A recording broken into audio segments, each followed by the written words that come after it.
host for the afternoon. Welcome to our first 12 Presents CMOs Charcha.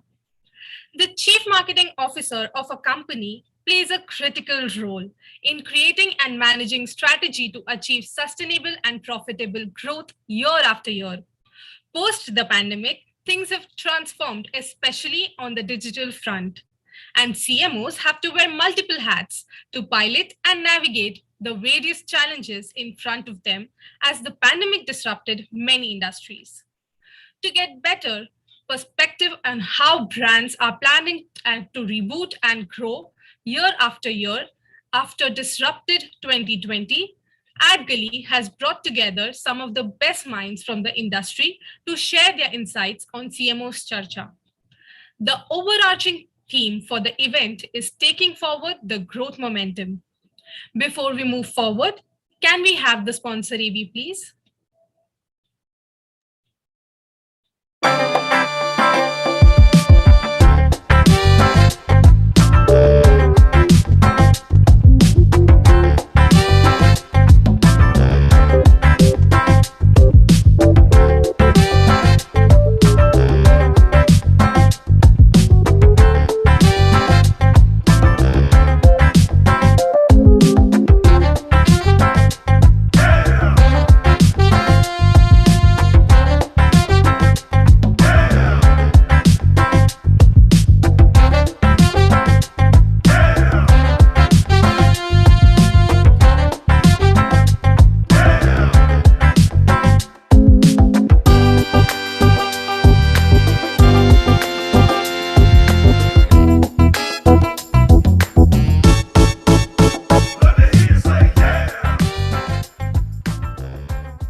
Thank you.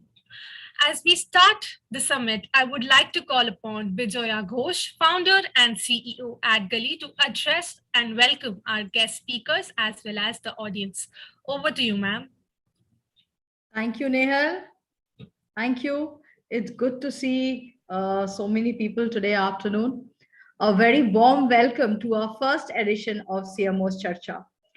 Amid all the disruptions and transitions to a new normal, the role of the Chief Marketing Officer has become even more complex. From delivering growth to being brand custodians and customer champions, CMOs are required to deliver growth and resilience more than before in these challenging times. CMOs Charcha has been conceived with the overarching theme of taking forward the growth momentum. As India fights to shake off the disruptions brought about by COVID-19, it has become important to not just think about short-term recovery, but also strategize for sustainable growth in unprecedented times. The massive digital transition has seen entire new markets entering the CMO's canvas. The rapid adoption of online shopping by consumers, increasing brand engagements on digital, contactless payments, and an omni-channel retail push has opened up new frontiers in marketing. As online shopping continues its spread from the metros to tier 2 and tier 3 and beyond, CMOs are speeding up previous efforts to capitalize on direct to consumer growth opportunities. In this dynamic market scenario, there are some hitherto successful marketing practices that businesses will have to let go as they are no longer relevant in these changing times. The past processes will have to make way for newer ways of thinking and growth paths to build data and insight-driven marketing organizations that can read customer signals at scale and make them actionable in real time. This is an era of influencers, troll armies, hypersensitive cultural and moral brigades, where brands have to course correct on the go, where storytelling needs to connect with consumers on a more relevant way, where personalized customer experience matter even more.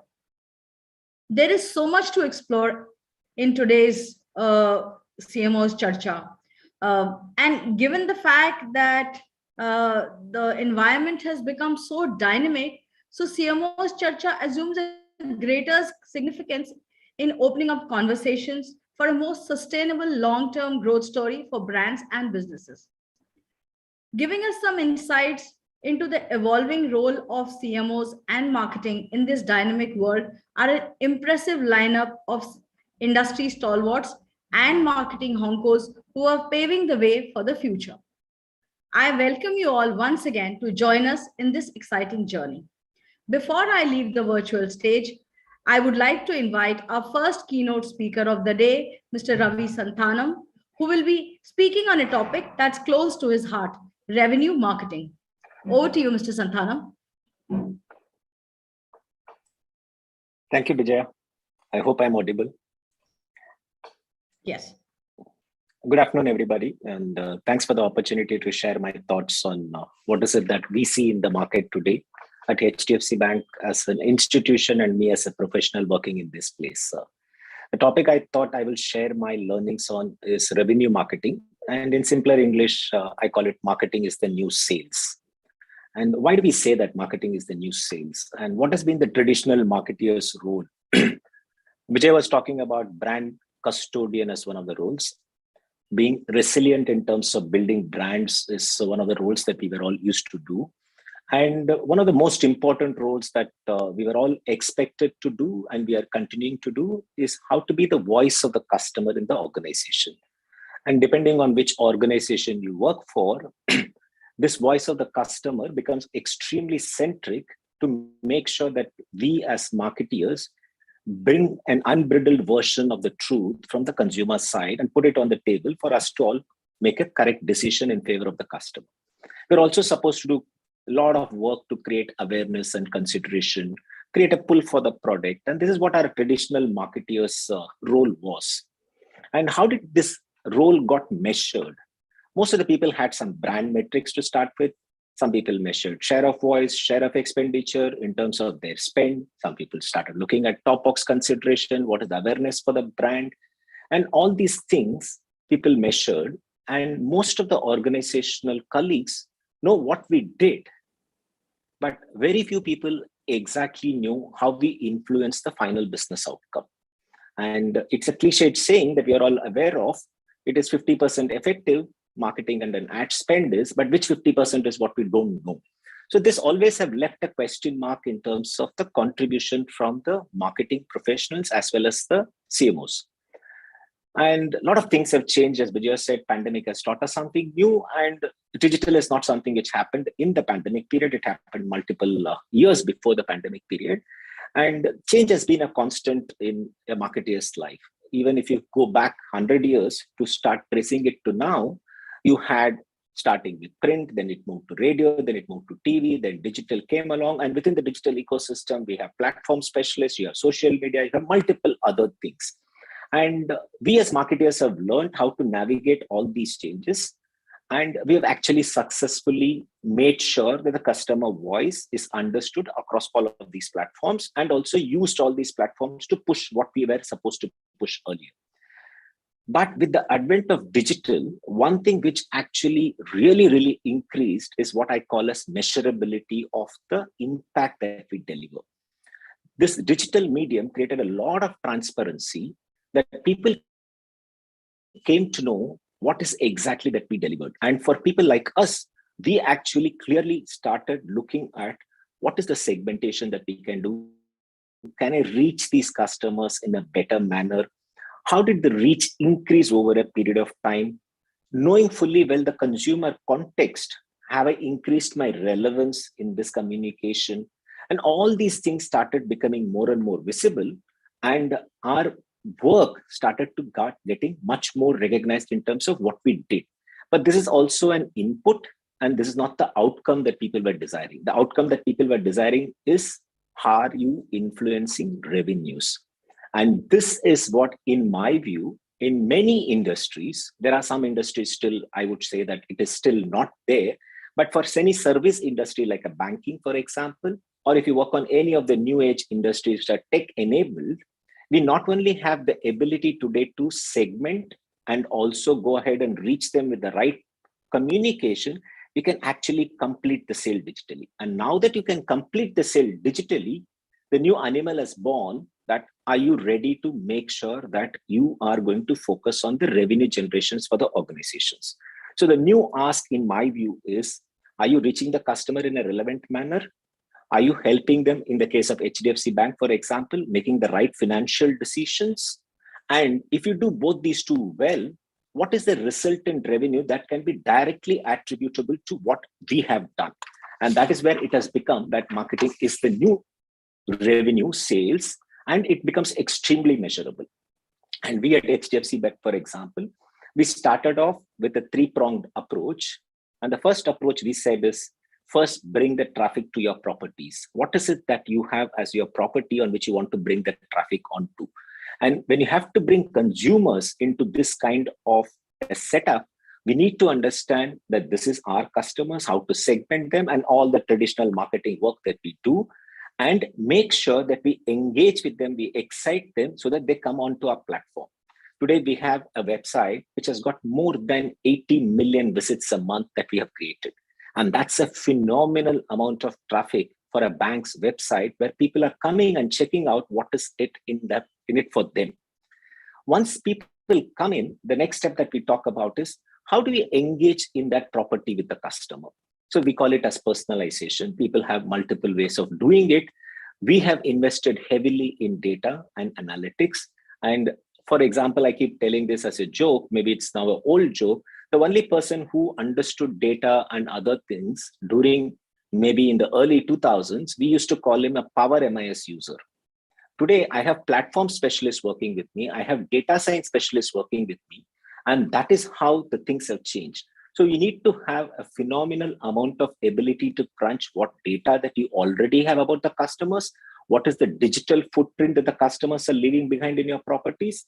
What is it that the consumer are telling us with every kind of communication when they engage with them on our own channels, whether it is an email or an SMS? How do you bring all these transactional data, the digital behavior data, the understanding of past success stories of how do we sell, all these things put together? How do we actually personalize the visit of each and every one of the customers who come into our property? And we are very happy to share that we do personalization for more than 90% of our customers who come into our website. All this personalization is to make sure that the customers are engaged with the right content, with the right product that is right for them at that point of time, and then make them go ahead and apply. The third portion, we call it as the journey design and fulfillment. We have the customer who has come into our platform. She has found the content engaging and she wants to apply for a credit card. Why can't she just apply and take it digitally through the whole ecosystem and get the card in the next 10 minutes? And that's what is the attempt that we are on to now. We already have more than 10 journeys live, which are fully STP, as we call it, end to end. And we do a huge amount of work to get there. Today, we have put ourselves a target that we will contribute 25% of the bank's incremental revenues going forward. And that's a kind of a vision we put in place. It is daunting when you have to think of marketing is the new sales and how do I put a revenue where nobody else is involved, zero touch, directly communicating with the customers, bringing up all these stuff, and then actually enabling the consumer to fulfill that particular journey. So this is what I believe is the future for marketeers. You need to take the plunge. You need to announce yourself as the new revenue marketeer and take the sales targets. And if I have to look at what are the 3 or 4 key things that is required as a mindset change that we all need to develop ourselves, and what are the new skills that are required, I'll just leave you with this final thought. The first one is We always used to do a lot of consumer insighting and segmentation that was part of the blood of every marketer. Add the ability to understand data science, analytics, and a lot of artificial intelligence, machine language processes that are happening. How do we use that kind of information that is already available? How do we use the data to better understand our consumers, better segment our customers, better predict what the consumer would look for, and better prescribe how the consumer should actually go through the journeys? This is the first one that I will ask everybody to build a new skill set. The second one, which I will want to leave you with your thought, is be a catalyst for the organizational change. We are anyway expected to be the voice of the customer. We are anyway expected to be the brand custodian. Redefine our roles as the brand experience custodian. Once we redefine the role as of a brand experience custodian, what happens is immediately every element where the consumer is engaging and not having a great experience becomes our responsibility to get involved and help sort it out. When you look at this being a catalyst for organizational change, we need to work with multiple people across multiple functions, whether it is regulatory baggage that we call. Many people have legacy technology baggages, legacy process baggages. There is no data-driven organizational decision-making mindset. So we need to be the catalyst for this kind of an organizational change during this process. The third thing which I would leave you with your thought is we need to take ownership for some of the non-traditional roles to support this transition, whether it involves technology, whether it involves operation, whether it involves risk in the case of a bank, digital, logistics, sales. We need to work with a lot of people to make sure that this organizational goal of becoming revenue-driven marketeer happens by just taking these non-traditional roles which are not currently fully defined. We all need to use the customer imperative of ease of use and delight as the cornerstone when we actually take these non-traditional roles and push the people. The last thought I will want to leave behind is, as marketeers, we have a lot of empathy, and we're expected to have a lot of empathy because we are supposed to be listening always to our customers and looking forward to bringing their voice inside the customer. This, as you actually move into a revenue marketeer's role, we have the ability to empower our customers. Please also empower a lot of these things around in the organization. And when you're trying to empower people with the data science, with the knowledge, with the journeys, automatically what happens when you actually go ahead and say, I will bring in the revenues, you also get the ability to bring in the investments. Please use this to empower multiple functions across the spectrum of the organization, whether it is technology, process, people, skill development across the organization. Use this opportunity to empower basis the investment that you can bring in because you're going to become a revenue marketer. And this empowerment will lead to a lot more collaborative work culture that people actually come back and start supporting us to become the revenue marketeers that we desire it to be.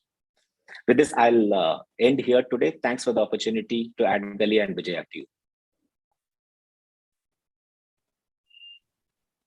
Thank you, sir. Thank you so much. I'm pretty sure our audience might have received great insights about the revenue marketing. Thank you so much. Moving forward, can we have the sponsor AB, please?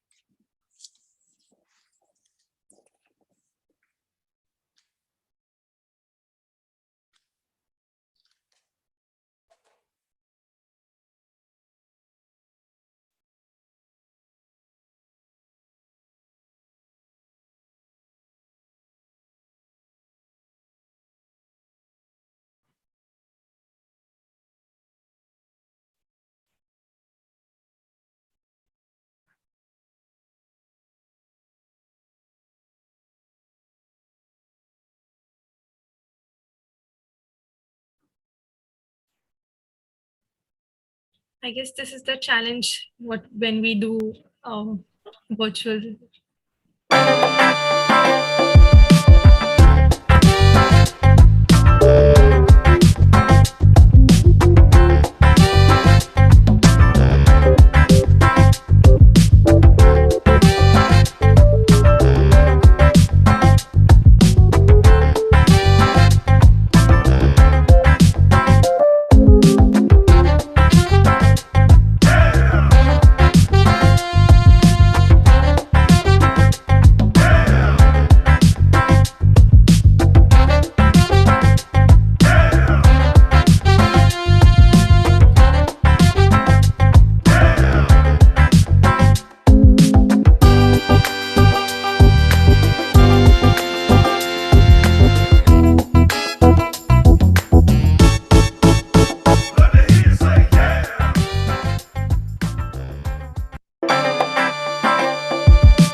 Thank you, Madhura.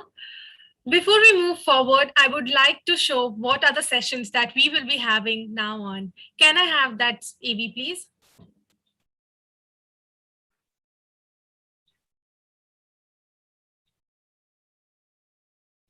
So these are the sessions that we will be conducting throughout the day.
Thank you, team. Moving forward with the discussions, I would now like to introduce our first panel for the day, catering to an internet-empowered TG in Tier 2 and 3 markets. This panel will be moderated by Indrajit Mukherjee, Managing Partner, Dentsu MB India, and joining him are Arjun Chaudhary, Chief Business Officer and founding member MFine, Krishna Rao Buddha, Senior Category Head, Marketing Parley Products, Rajeshwar Rao, VP Digital Marketing Clovia, Samir Sethi, VP Head of Brand Marketing Policy Bazaar.com, and Sharat Krishnan, Head of Marketing Melora. Over to you all. So very good afternoon, everyone. Good afternoon, gentlemen, and lovely to have the panel here on a very interesting kind of topic that we've set out for the afternoon. So the first question that I have at this time where, we've seen that the pandemic is actually accelerated the growth and opened up new markets, especially in Tier 2 and Tier 3 towns, largely because of the advent of, smartphones and data costs coming down. How are you as marketeers looking at this in terms of opportunities? What are your first kind of learnings, your insights, etc.? So maybe I'd request Sharad to kind of take that question. Sure, definitely. Right. So I think it's an interesting question, right? And also before that, right? So good afternoon, everyone. I think speaking of which, that internet penetration, right, and how we have been. So here, I think right at the moment, right? So Indro and I just worked on a campaign, right, which is just focusing on the Tier 2 towns, right? Because looking at the macro factor, right? So I think specifically looking at the macro factor of the jewelry industry. So 5 to 6 months back, what government has done is they made BIS hallmarking for the gold jewelry mandatory, right? But if you look at that, it's still under stage of flux. The reason why I'm saying it in the stage of flux is it is mandatory only for 250 or 260 odd districts, and it's not. And India, if you look at, there are 700 plus districts. So which would mean, see, the smaller towns, they do not have the access to. They do not have access to this BS hallmark jewelry. So as a marketer, right? So what we are doing it is bringing that particular message, right? And our ability to deliver BS hallmarking jewelry to the Tier 2 towns. So we know, right, as Indra had pointed out. So because of why we set out with such an ambitious or an audacious campaign was that we saw over the last 1.5 to 2 years, right? So we have seen our share, the share of the revenue from the Tier 2 and Tier 3 towns have been growing substantially compared to the top tier, right? So which empowered us in taking that particular decision of creating a campaign which doesn't speak to the larger cities, but only speaking to the smaller towns. So that's something that we are, as a company, or that we are doing to cater specifically to the tier 2 and tier 3 towns now. Okay, fantastic. Arjun, you've kind of led something very interesting in MFine. And how does kind of healthcare, because we've seen that normally healthcare is the purview of people who kind of live in the larger cities. What are your thoughts in terms of trying to take healthcare to tier 2 and tier 3 towns? I think you're on mute. Good afternoon, everyone, and thanks for inviting us on this panel. So from that point of view, Indrajit, if you look at healthcare, fundamentally, the way it works is it's an aspirational category. What do I mean by that is anyone who has a healthcare issue, he is probably solving for getting to the best, right? Everyone at their each level of economic status, whether it's a middle class individual, he's also looking for something, a specialist, somebody who is obviously upper middle class, they are looking for the best. So everyone always pushes the needle a bit much more on healthcare in comparison to any day-to-day purchases or even luxury purchases, right? So from that perspective, what's happened with the whole internet boom, and specifically with data prices and all of that coming, is accessibility to the top specialists, accessibility to top doctors, to top hospitals has suddenly changed. Healthcare is fundamentally a local phenomenon. When I say local, I do not mean hyper-local, I mean local, which means usually there are healthcare hubs, and about people around 200 to 300 kilometers around that hub, they gravitate towards centers. So the top 20, 25 cities are the healthcare hubs of the country. And what internet has done, and what all of this has done, is it's basically move the access, and platform like us, which are kind of bringing some of these top specialists online, working with the top hospitals today, where we work with Columbia Asia, Manipal, we work with Fortis, and so many others, is giving access to, let's say in Bangalore, suddenly the top doctor at Sparsh Hospital, orthopedic surgeon at Sparsh Hospital, is accessible to somebody sitting at Mysore. Eventually, for something very severe, he will anyways travel to Bangalore. But that first level of access, and actually 80% of the cases, actually, you don't really need to interact with the doctor. It can be resolved through tests, diagnostic tests, imaging tests, but more interaction with the doctor. So something like internet has really changed the game there. And it's really opened the market. Also because, like I said, healthcare is also a sector where everyone is trying to get the best. Like education, healthcare is also another sector where people go a bit beyond to get the best care. And that's the primary reason. And we are seeing quite a significant growth. COVID kind of moved it, that whole curve even faster, because a lot of people were forced, obviously, because of lockdowns and limitations, and typically large centers being overwhelmed with just COVID cases, people had to stay home. But I think so just the whole internet thing has just boomed it for tier 2, tier 3 towns to now access the best care. And platforms like us and other similar platforms have really leveraged that benefit. Even standalone hospitals who have their own infrastructure which enables consumers to interact with them remotely, that have also scaled significantly. So I think so it's definitely brought in that, and healthcare being an aspirational category, I think so it was quite an easy fit, because even people in tier 2, tier 3 were looking for the best. It was just an accessibility issue, and which internet has kind of brought it down significantly. Okay, fantastic. When you talk about healthcare, and I think one of the categories that come very close is insurance.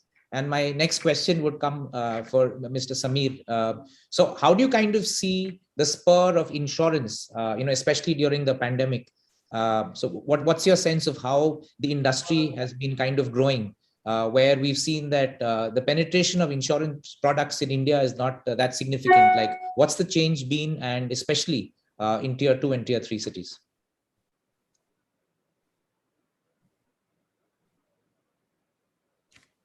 I think you're on mute, Samir. I'm sorry. I think the pandemic made both the small town India and the big town India behave in a very similar fashion. There was a heightened realization of the need for particularly term and health insurance, which are protection instruments. And in terms of the the requirements of people in terms of the triggers to purchase, in terms of the outlook, in terms of the questions they would ask, in terms of the way they would understand the products, in terms of the way they would want to understand the products deeper. I think the small town India is growing to behave in a very similar way like the big town India, and that also marks a kind of evolution, evolution of understanding, and evolution also sort of brought in by the easy access to internet and the comfort that they now feel with online payments. Earlier, one of the biggest reasons why people wouldn't want to purchase something online, especially when something physical is not being delivered to them and they could pay cash on delivery, was the fact that they were not very comfortable paying online. Now we see that that is also slowly changing, and UPI is also contributing in a big way to that. So I think there is a higher comfort for people to purchase online in the small town India as well. And B, obviously the pandemic sort of heightened that need and sort of fastened that process as well. Sure. So kind of moving this a little bit and looking at, younger consumers. And I think this is fueled by the fact that a lot of the younger students had to kind of take to online because that's where, they were kind of learning. Do you think, they have been catalysts in terms of trying to get some of the older folk into, the digital ecosystem? Because, they're doing it, it comes naturally to them. The role of younger consumers to kind of get their older family members into the digital ecosystem. So, Mr. Krishna Rao, would you like to kind of share your thoughts on this? Yeah, hi. My apologies for joining slightly late. So I was hearing about how digital is sort of fueling well in the smaller towns as well.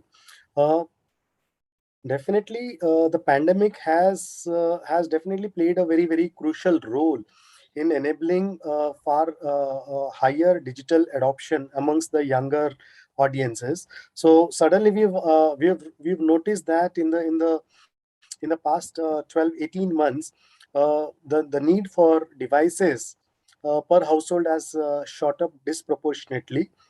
Be it the smallest screen, or be it the tablets, or be it the desktops, or the laptops for that matter, there has been a disproportionate increase across households, and online education definitely has propelled that further, and it's become a lot easier. Of course, the younger generation are far more receptive to such new changes in the technology, but at the same time, the other members, relatively older members of the household, have also familiarized themselves to this new technology, or technological revolution, I would say, and that has also forced.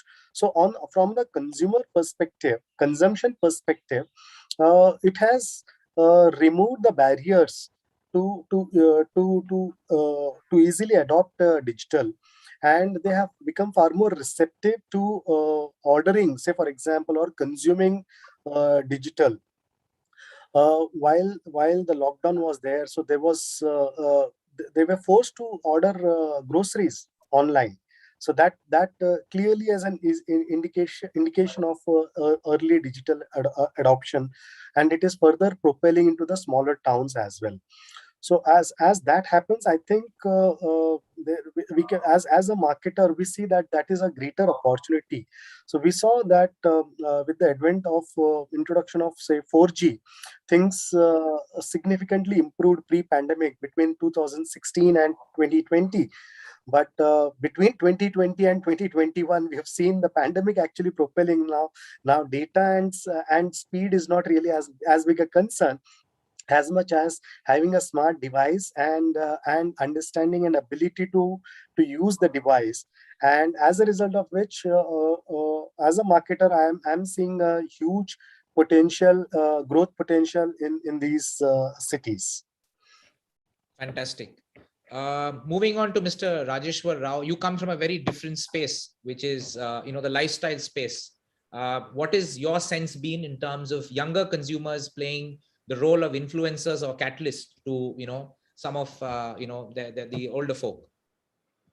Yeah. So good afternoon, everyone. So when it comes to tier 2 and 3 cities, I mean, so growth in tier 2 and 3 cities is supported by, multiple factors. So one could be, I mean, rising adoption of social commerce. I mean, a lot of younger folks on social commerce, and they kind of get influenced, and they refer the products to the, older audience in the family. So it all started with, groceries, thanks to pandemic, and eventually shifted to, fashion as well. So fashion is one of the industries just in a significant growth during this pandemic times, And so one more factor is, faster and time deliveries and content in vernacular languages, and adoption of digital payment with greater internet penetration, And when it comes to our category per se, our category is largely, unorganized or semi-organized per se.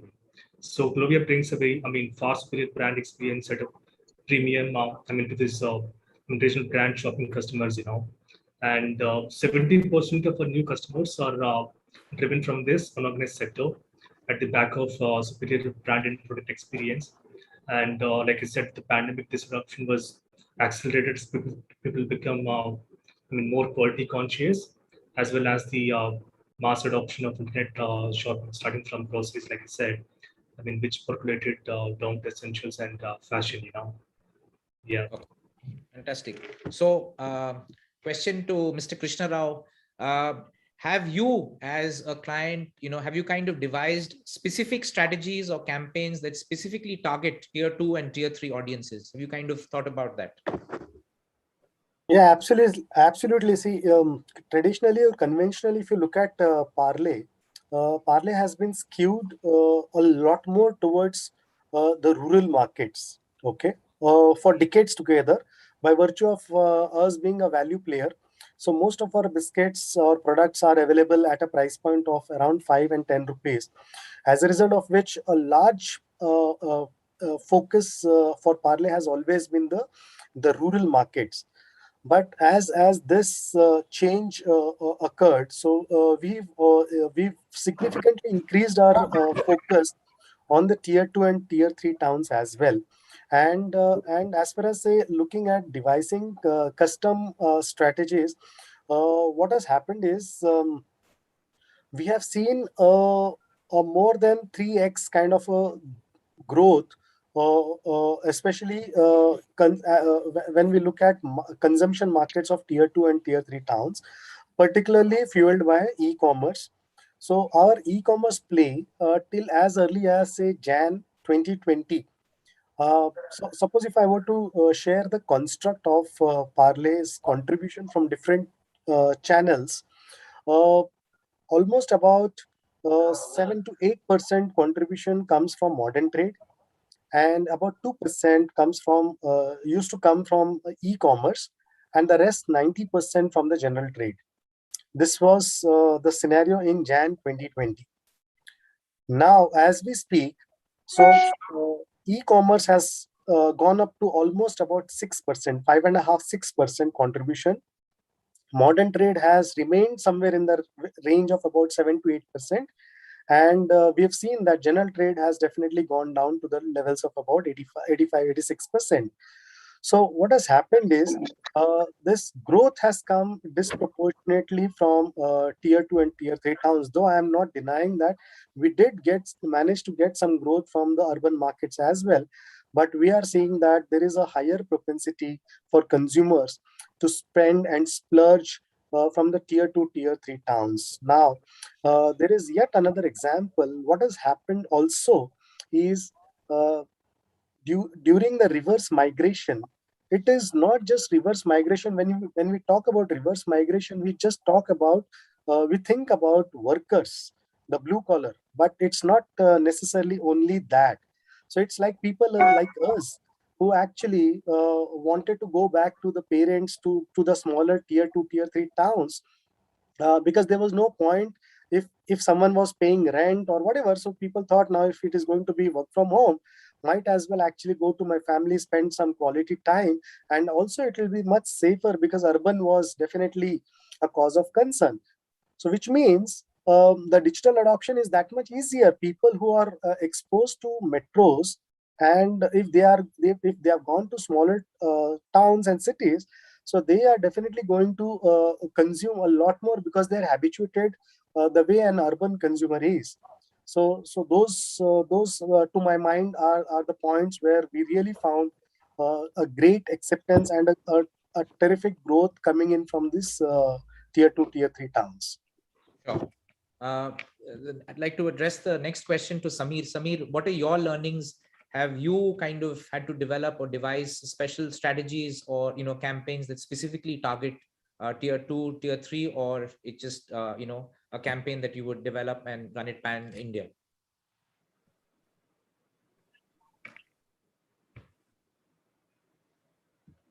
You're on mute, Samir.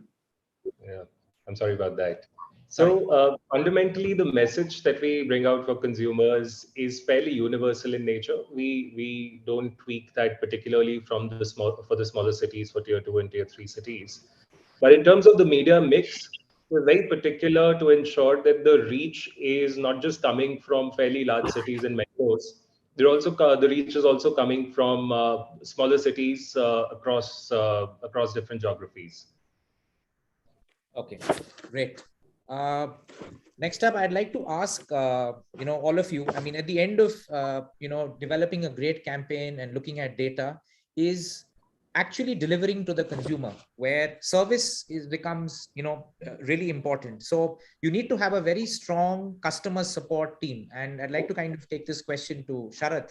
Sharath, yours is a brand that kind of is in jewelry. And that's like a high risk, and kind of you need to kind of get it out there, and you need to kind of fulfill the customer's order. How do you kind of ensure that there is delight, where you could see that there's a delay in kind of a shipment, etc. So how do you manage customer expectations, and have there been any learnings as you kind of grow the brand?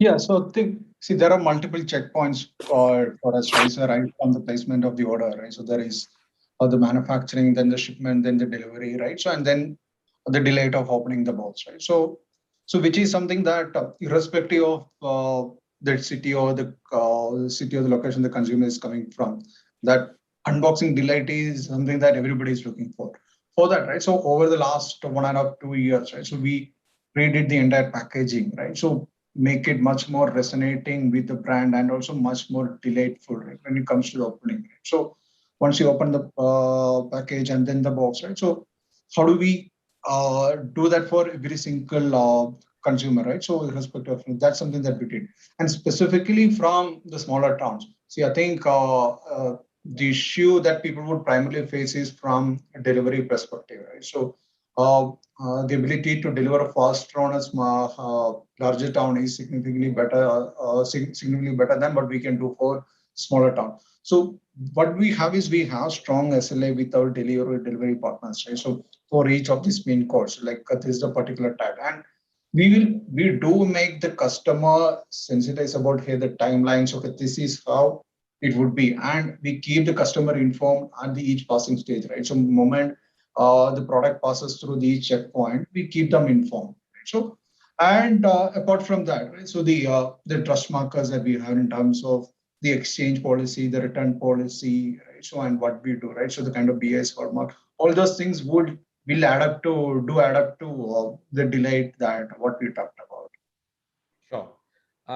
Arjun, like to kind of take this next question to you, which is share some delight stories that you've actually kind of heard in the journey with M-Fine, where you've had tier 2, tier 3 customers actually feeling very strongly about the services that they've delivered hitherto unknown when they're in a small town. So would love to hear some of the lovely stories that you would have picked up as part of the brand. Yeah, so I think so being in a healthcare brand, I think so we get that opportunity to really impact life of people very closely. Some of the most interesting ones is we've had a couple who's traveling with a young child on a train, and the child started having fits. They didn't have medication, and there was a young graduate, as in you can say a young professional of 23-year-old who was traveling with them as a co-passenger, not like he knows. That person knew about M-Fine. He quickly downloaded the M-Fine app, got a pediatrician to speak to the parents, and the child was handled comfortably. At the next station, they got down, they got the required meds. So something as impactful as this, right? Where you really have no system to work. It's impossible to even think where you will get a doctor from, how it changes, how accessibility plays a role, something like that. We have had a fantastic one. Then there have been situations of uh, there's been a patient who's been suffering from a specific skin condition in Kashmir, and he's been unable to solve for it. He spoke to a doctor of AIMS who was on our platform in Delhi. The doctor understood where he's located is the medication was not right in line to that. He was able to get the medicines which was shipped by us and the treatment care, and something which he was suffering for the last 15 years because he was trying to he was in a very remote location in Kashmir, and from there it was able to change. So things like this is what really changes. Just a very interesting fact for us was during the second wave of COVID, we almost handled 150,000 COVID patients. And we had a hospitalization rate of 0.67%, which was much lower than the national average. With almost, we had, at least in our understanding, we had zero fatality. So just the fact of how access, regular monitoring, changes how healthcare outcomes can be delivered. Medication, etc., access to medicine is one part, but I think so we've really seen very compelling and really similar kind of stories where people have really leveraged benefit of top specialists from the top cities and being able to address their problems. Fantastic. So while you talked about, some of these delightful stories are really heartening to know, how it's actually the moment of truth. That's where actually the product comes into play. But I'm sure this is also not happened, and you're steeped with challenges. What do you see are some of the challenges of either adoption, because seeing a doctor physically and seeing a doctor online, they're two different things, especially when it's healthcare. So what do you see as some of the challenges as a brand going forward? So I think so the biggest challenges for us for good amount of time was just pure adoption, trust of something which was being delivered remotely. I think so a lot of this trust came from the fact that when came the first wave of COVID, the telemedicine guidelines, which hadn't been completely drafted line by line for the last 10 years, got done in like a week's time by the government. The second part, I think so, I think so COVID just forced people at some level to try out services like this, trust the capabilities of top doctors remotely. And I think so we have basically seen that's been the game-changing moment. The other thing is, I think so, the other thing for us, which is a big challenge and for which we have to continuously involve, is healthcare. Again, even though it is consumed by consumers across the spectrum, being vernacular is very crucial to it. So the services which are very close to your heart, like for example, if you talk to the most learned guy sitting in Hyderabad, when it comes to when he likes to speak to a lawyer or he'll like to speak to a doctor, he'll preferably want to interact in Telugu. Same way somebody in Maharashtra, same way somebody in Kerala, somebody in Tamil Nadu, somebody in UP. So vernacular supply, or you can say vernacular network, plays a big role. So having doctors across the board, and really even building our app where it can respond much more vernacularly, I think so is going to be the biggest challenge for us, and really scale up to that, because I think so one, it gives us huge potential of scale. Even from a marketing perspective, we've seen vernacular communication hits far more closer than just talking in one language, which might not be relevant for everyone. So these are some of the big challenges and around us. That's really fantastic, and you touched upon something which is vernacular, and you just kind of make the brand come closer than this foreign brand that is trying to talk to me. So I'd love to hear what Mr. Krishna Rao, what do you feel? I mean, you've been a heartland brand. What do you feel about talking in vernacular, and how is that kind of changing in terms of your content strategy? Yeah, would love to hear your thoughts.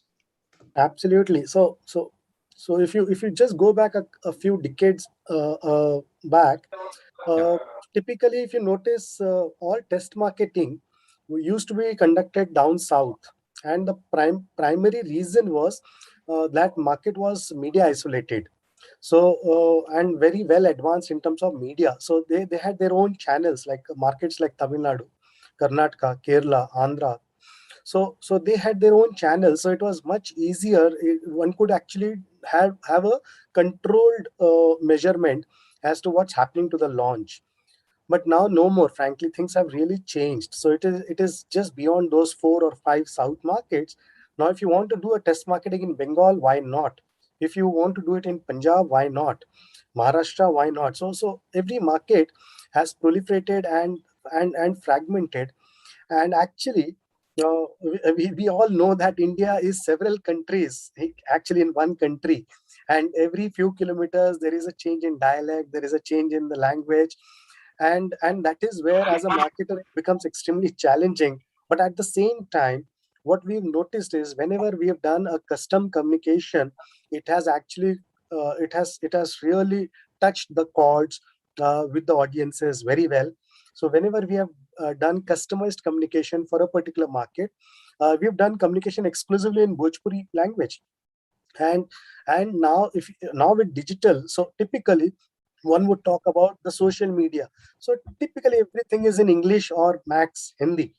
But now you have options, platforms where you can actually do vernacular content. Uh, Players like ShareChat actually help us reach masses and across geographies, where we do a lot of regional and local content actually. And we all know, Arjun rightly highlighted that there is immense potential. So everybody would want to speak in their mother tongue, typically I'm saying generally across wherever. And if a communication or someone is speaking in that same tone or say same language, the cut through becomes much easier and much closer to the heart. The conversation can be that much more gripping, and the brand can have a far superior connect. And I think we are still getting used to it. And I think there is a long way, and we are looking at every platform, every opportunity to go as deeper and connect with the audiences across the country. That's lovely to know. Moving on to another category, which is fashion. And, Mr. Rajeshwar Rao, how do kind of, tier 2 and tier 3 consumers look at, fashion that is, all pervading in the cities and the larger metros? How do, small town consumers actually look at it? Do you kind of see them, kind of completely up to date with what's happening? Is there a specific line that you kind of separately make for them? Would love to hear your thoughts. Right. So, I mean, 60% of Clovia's sale come from tier 2 and 3 cities, by getting to almost 20,000 plus pin codes and 950 cities. So we can tell basically what color, fabric, preference, and size ratio is best for these customers. And one of the challenges, fashion product mix that appeals to each region has been a big issue in our category, and there is limited scaling of button brands in the space. So, but we've been broken free from this thanks to the rich media. I mean, the data we have, we've been able to, mine this, huge data with us, and proprietary demand projection algorithms, So through this, we can create different products to different regions. And one more thing which we do is, we have this customer support team and other mediums through which we can collect feedbacks from all these customers. So each day we get about 1,000 product feedbacks, and we have about 140 million some data points, with us, right? So which help us tailor product mixes for smaller towns, So I'll give an example. So when our teams were designing fits for this night suits category, so we built 3 different ranges, one for joint family line and nuclear family line, and for a girl living in a PG, of course. So when it comes to design, the length of T-shirt, for example, is a bit longer for a joint family line, and the selection of graphics and prints and etc. also varied between the 3, So that's how we go about it. Sure. Lovely.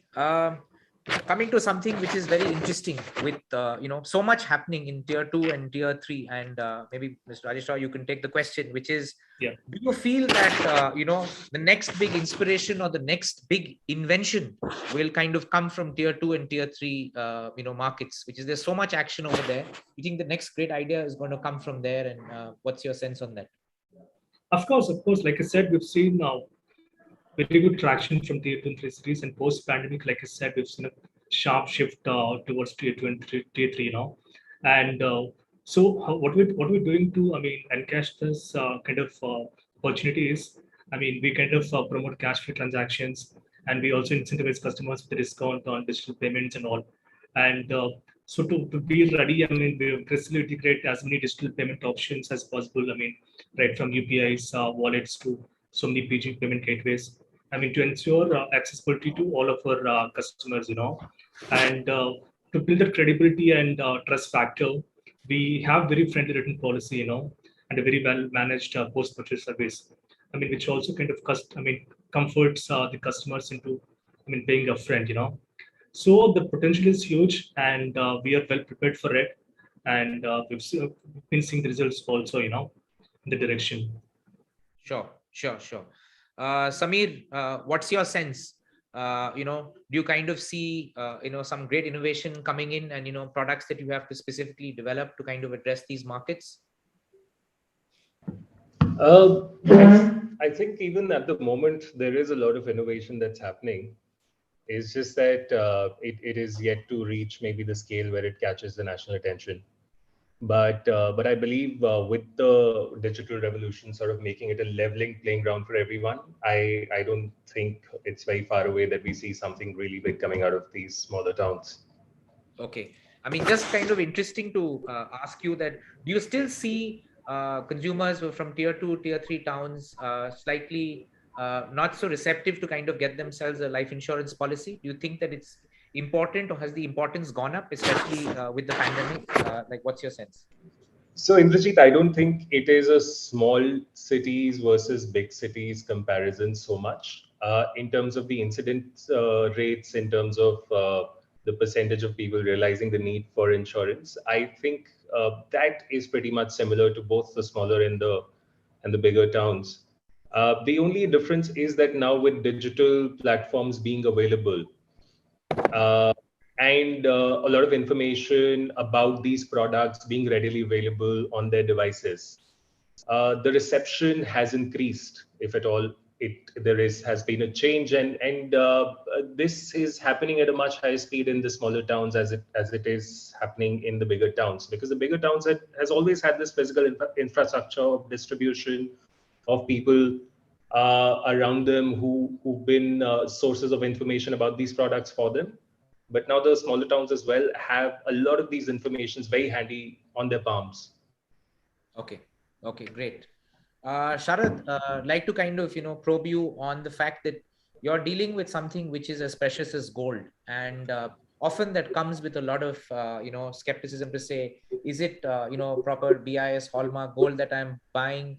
And, what are your thoughts in terms of how, customers, or what are the strategies that you're putting in place to ensure that, people know that it's, hallmark jewelry, and basically to kind of get their trust, especially for a category like gold? So what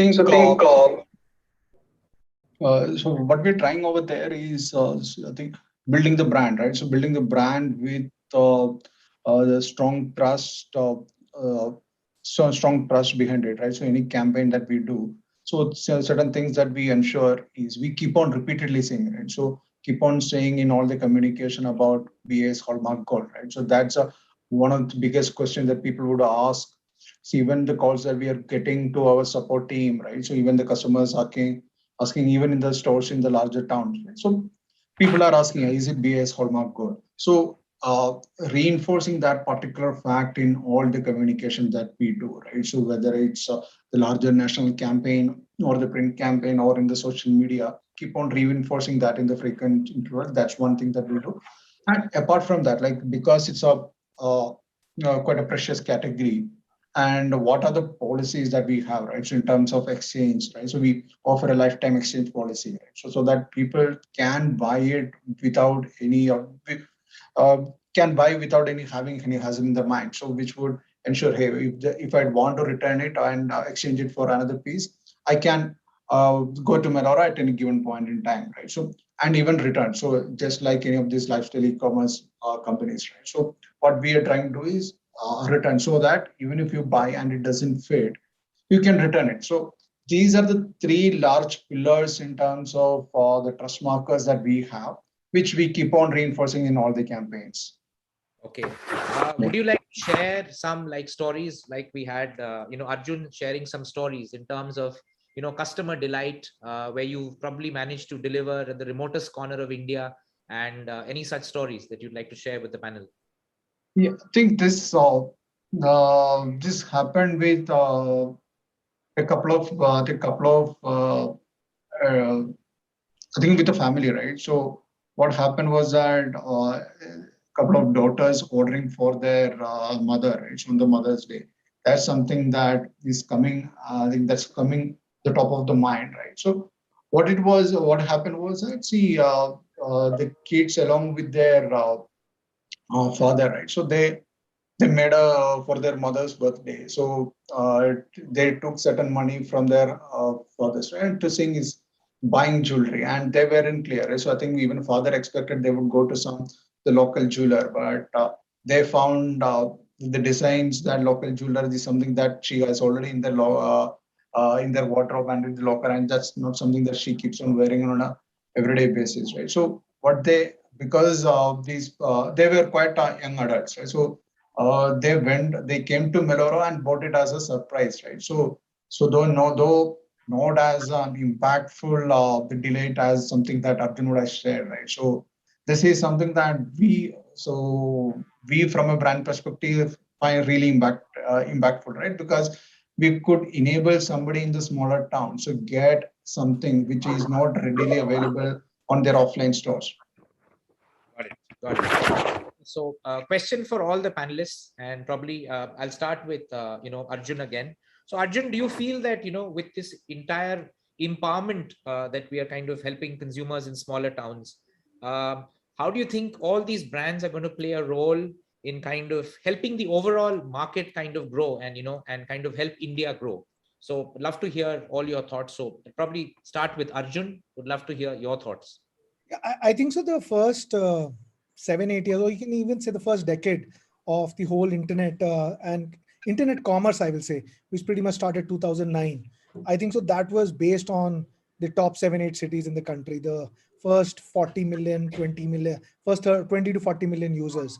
I think the next growth is all about everyone who is in tier two. I think so. That's where businesses are solving for. So I think so. Importance of vernacular. So I think everyone is looking at that next step, because uh, there is very incremental level of growth possible for brands really in the top top set of cities in the. And also, if you even look at really from a need state point of view, there isn't really a, unless until it's absolutely a new product innovation, something very drastically different, that obviously there is. But if you look at typical in terms of commerce, in terms of, if I really talk about commerce and retail and consumer products, I think so it's really about the next set of 100 million users which are in tier 2, tier 3 cities. And it's really about how each brand figures out there. I think so I see a lot of focus on where the first 10 years were with brands like, let's say in the fashion side, internet commerce brands like Mintra and a Flipkart and all of those. The next 10 years could be possibly a Meesho in the fashion e-commerce side, which is very different. So, which is really tackling in tier 2, tier 3. So I think so it's all going to be there. And I think so each brand is really going to think, because India is growing, and that is seeing wealth creation even happen beyond the top 7 cities in the country. And the real intent is how do you tap in, and that's why solutioning will be also more from there. I also expect far more disruption from new age entrepreneurs who are more from tier 2 cities. And that's going to be the biggest one any existing player will have to fight it out with, because there's going to be more disruption from players, people who come from tier 2, tier 3 cities, because they'll be much more closer to the problem, and their solutioning most probably will be far better. Fantastic. Lovely. Moving on to Mr. Krishna Rao, your thoughts in terms of how this entire transition and acceleration is helping the overall market grow in the country. Well, yes. So I absolutely in total agreement with what Arjun mentioned, that there is definitely going to be a very high level of disruption, high level of innovation, which is likely more likely to occur in the tier 2, tier 3 towns. And though I'm not saying that the rate of innovation in the mega metros and metros will go down, so though that will continue, but I'm saying the rate at which we are seeing innovation coming from this tier 2, tier 3 towns, that is going to significantly increase in the next few years, is what I'm trying to indicate. And we have already started seeing that happening from so not every innovation that we've seen in the recent past has come from the megapolis, but we've seen that relatively the next metros have been actually fueling such innovation and growth. But now I think the next turn would be from these smaller towns where we are seeing a large disruption to occur. This is further going to be fueled by the fact that let's assume we know that what 4G has done, but let's assume now with the onslaught of something like 5G or so, things are going to be drastically different, and we all know that that is further going to fuel a lot more digital growth actually from this smaller tier 2, tier 3 towns, is what I really feel. Sure. Fantastic. Samir, would you want to kind of share your thoughts in terms of how you see this transition and how it's helping the economy grow? So, Indrajit, I think, yes, of course, a lot of innovation is going to come from smaller towns. But I think, irrespective of where the home of the innovation is, the ideation around the innovation, the solutions that people are going to come out with, they're going to come out with those solutions keeping the very large small town base in mind. When you innovate, you have a certain target audience in mind. I think that target audience is not just the metro man anymore or the metro person anymore. That target audience is now going to be a very inclusive, large, small town India as well.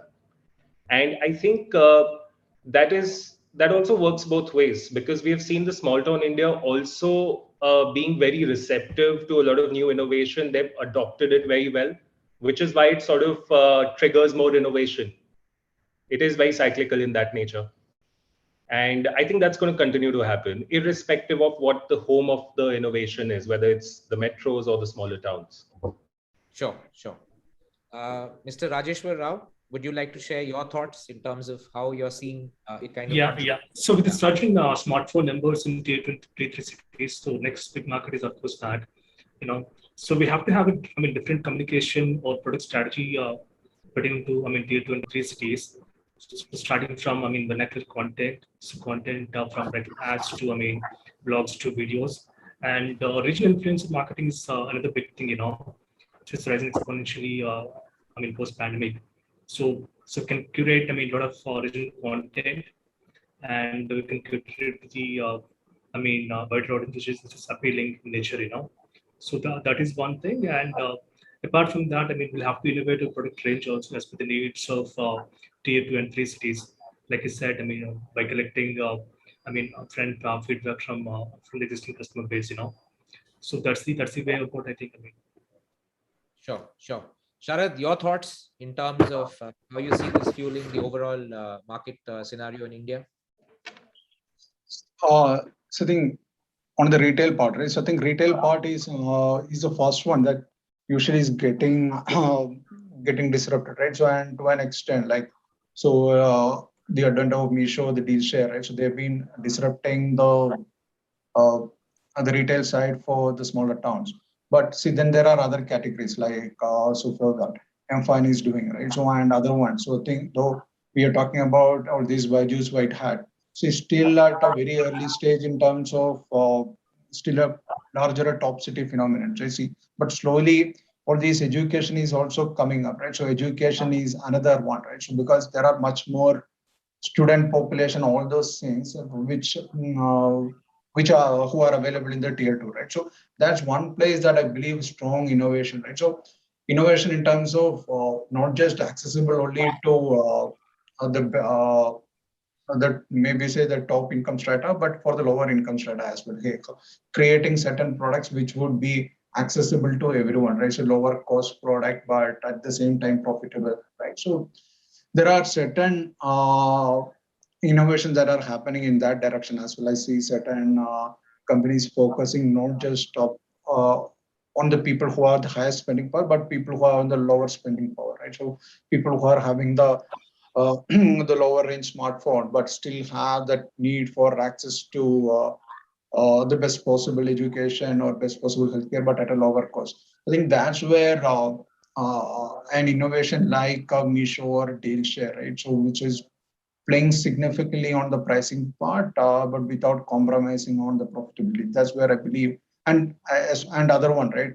The rural financing part. So the rural financing network, which is significantly unorganized, right? It's that's massive, right? So if you look at that agri economy, that all those ones. So I think that's another place a possible disruption can happen, right? So in next 3 to 5 years. Oh. So I think we're kind of looking at closing the discussion, but what I'd love to hear from all of you is that, one lesson that all of you have learned, which you kind of stumbled upon, maybe an assumption that you made and eventually discovered, like, wow, this is not how it happens. And either you learn from it or you kind of change it. Arjun, one assumption that you had, but when you actually, reached out to these consumers, you felt that, no, this is not how life is, and would love to hear. I think if I'll talk purely from a marketing standpoint, I think so. My big assumption came from the fact that there is a core set of, you can say the top educated set of India, and we kind of assume that when they talk about healthcare, uh, uh, communicating, marketing to them in the core, let's say in English or most cases Hindi does work. I think so. The moment we changed our, at least our marketing strategy to move to more vernacular, we've seen things change very fast. We've seen the reception, the way people understand what we are trying to communicate, the association, even on the platform, that the moment we started showing that the same doctor where can talk in English, can talk in Hindi, English, and can talk in, let's say, in Marathi, or let's say he talks in Tamil, or he talks in Kannada. It really changes the game. So I think so. Did come up with that the first top 50 million users don't really, language doesn't really play a role. But I think so. For certain categories it does, and I think that was a big bias we walked into. But I think so. The moment we realize, I think so, we're seeing massive movement and change there. The other is, I think so, we've always heard that assisted buying experience or assisted in any purchase or any service, assistance is considered to be not too valuable. But at an acquisition level, many times if you have the right assistance framework where you can inform the consumer, and that assistance could be partially telesales, can be chatbots or whatever, I think so that really brings down your marketing cost by huge. Even though it might not look as the tech like the most awesome technology on it, because it still requires a human intervention, but I think so there is value in it. And those were some of the big ones, at least I picked up over the last couple of years. Absolutely fantastic. Samir, your thoughts in terms of one life lesson that you have for rest of the panelists and for all of us from the small town India? One assumption. Sure. I think I completely agree with Arjun there. I think the moment you make it vernacular, the moment you reach out to people in the language that they're most comfortable with, they respond far better and they're far more receptive to your message. And they also connect with you on a more personal level. And I think vernacular, not just in terms of marketing, but the entire product experience, the entire purchase journey. Got it. Fantastic. Mr. Krishna Rao, your thoughts and what you've learned, and you've been in the game for the longest in terms of trying to talk to tier 2 and tier 3. Yes. So, Indrajit, my experience has been with, say, our flagship brand Parle-G. So, Parle-G in its product life cycle stage had reached almost a level of saturation. Sort of, this was pre-pandemic, and over the past few years, we've been sort of it's finding it challenging to take it to a newer level. Because the base is extremely huge. It's large, very, very large. And I'll tell you, the pandemic actually it changed the complete perception, the complete assumptions that nothing is forever. And so during the initial stage of Janata curfew and the lockdown is when we instantaneously, this was on the 25th of March, we did announce that we are going to give 3 crore packets of Parle-G to the health workers, frontline workers, and to the essential services community. And I'll tell you, actually, that over a period of 3 months, that distribution took place, and we were giving it to through the right official channels, through the district magistrates, municipal commissioners, and all those channels. And we were ensuring that this product actually reaches the right hands. Not just that, so actually it propelled and brought in so many changes that as the workers actually were walking down back to their towns, villages, there was like infinite free distribution of food, water, and whatnot. And of course, there was biryani and there was water, and of course, there were packets of Parle-G being given free of free of cost, were being getting distributed. So there were many stories where actually people have had only a pack of Parle-G and survived. And they've had journeys of lasting for about 7 days, 8 days. 8 days they have been walking, and so on and so forth. So what the entire episode has taught us is actually nothing is sort of permanent, and I'm saying things have changed for the better, and it has actually reinfused an excitement and brought a nostalgic value, added additional nostalgic value to a brand like Parle-G. And now it's doing it's going to a different level altogether, and we have seen never before kind of growth rates for this brand. So I think that's been a very big learning for us, a big eye opener for us. Fantastic. So I think we've run out of time, but thank you very much, gentlemen, Arjun, Mr. Krishna Rao, Mr. Rajeshwar Rao, Mr. Samir, and Sharad. Thanks very much. And thank you so much, Indrajit. Thank you. Yeah, thanks everyone. Yeah, great interacting. Thanks. Bye-bye. Thank you so much, panelists. Our audience have received massive takeaways from this discussion. Moving on to our next panel, Newer Storytelling Potential. This panel will be moderated by Kapil Arora, CEO and co-chairman 82.5 Communications, and joining him are Anjana Ghosh, Director Marketing and Business Development, Bisleri International, Rajesh Krishnamurthy, Business Director, Consumer Products Division, Himalaya Wellness Company, and Ruchika Gupta, CMO, Luminous Power Technologies. Over to you all. Lovely. Good afternoon, everybody. Thank you so much, Anjana, Ruchika, and Rajesh for joining me this morning, for taking some time out on this one. Naturally, it's such a wonderful topic, not just from a conversation perspective. I'm also looking at it as an excuse to get in touch with all of you guys on a face-to-face basis. I can't wait to do this in person in some time as well. Today, we're talking about the whole power of storytelling and its potential. And frankly, storytelling is not something that's new news. I mean, we as a culture, as a country, have known storytelling from the time of the epics, and they're relevant even today in the form of short form content or reels as you know them right now today.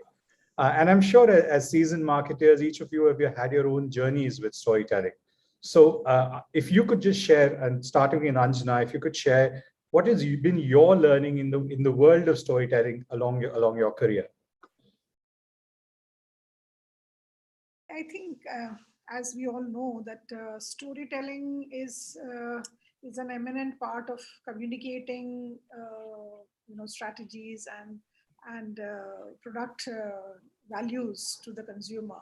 And specifically in our category, unfortunately, it's the most low involvement category. Hence, communicating with the consumer has been always a challenge as to what do I tell the consumer, why should he buy the product? Because water, after all, is water. And I can't say my water is better than somebody else's water, because ultimately it is bottled and sealed, and the perception is that all are same.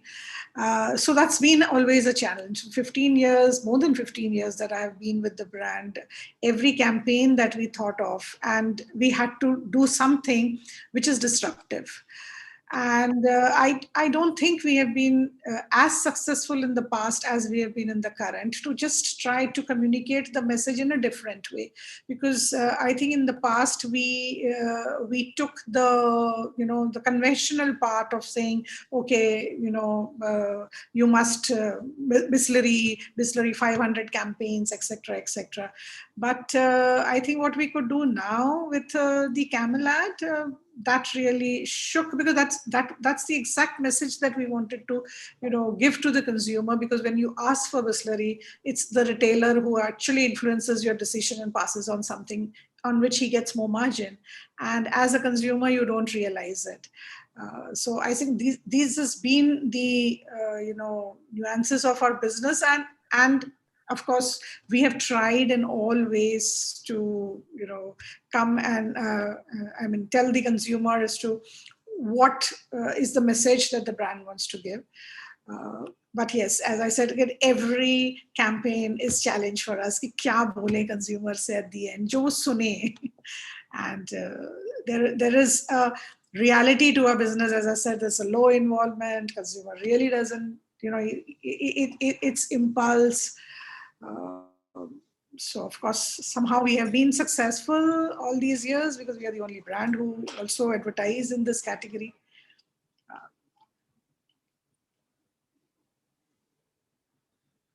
Sorry. So storytelling in a sense has helped you build engagement and even preference. And even allow for consumer conversations that weren't necessarily so easy in a low involvement category. Rajesh, what about you? You're in a wellness, beauty, health category. How have you seen storytelling help your case?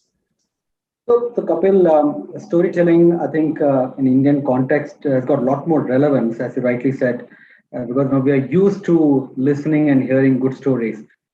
In the journey of Himalaya, what we have seen is we have seen both success and failures. And if I look at couple of successes of the stories, we realize some of the characteristics of a good storytelling would be that it has to be insightful. I think consumers always like an interesting story, an interesting story.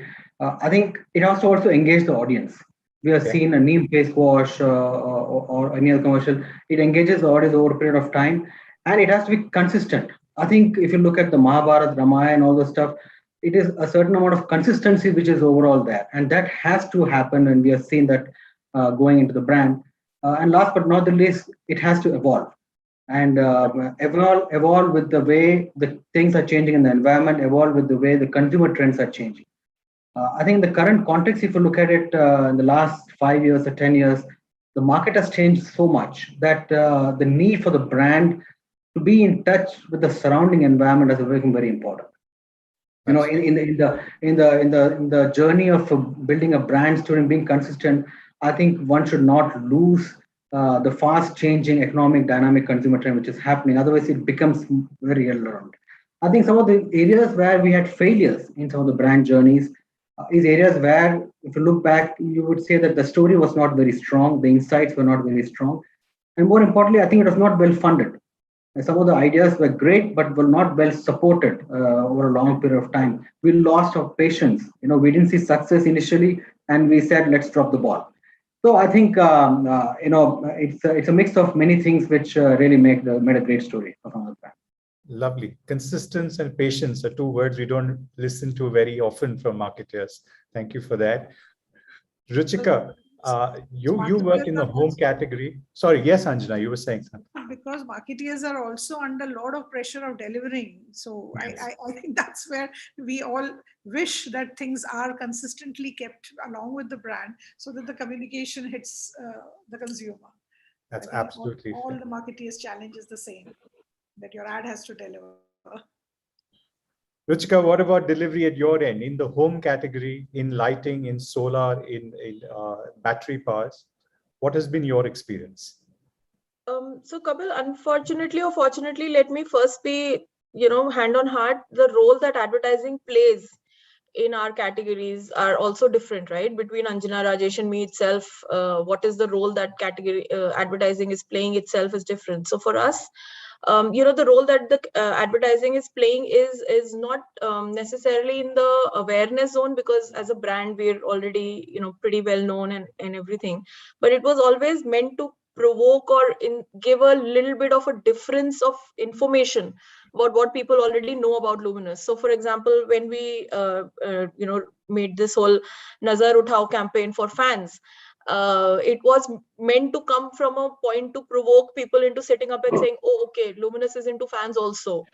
So the purpose of advertising itself was extremely different. I think it did use the whole storytelling methodology of provocation or of doing something so different. Okay, fans wear Nazar Uthao, everybody married into mobile phones and things like that, but it did very well for us. It got us the kind of association with the category that we desperately wanted. So that was for me good storytelling, where we caused people to stop and pause and think a little differently about the brand.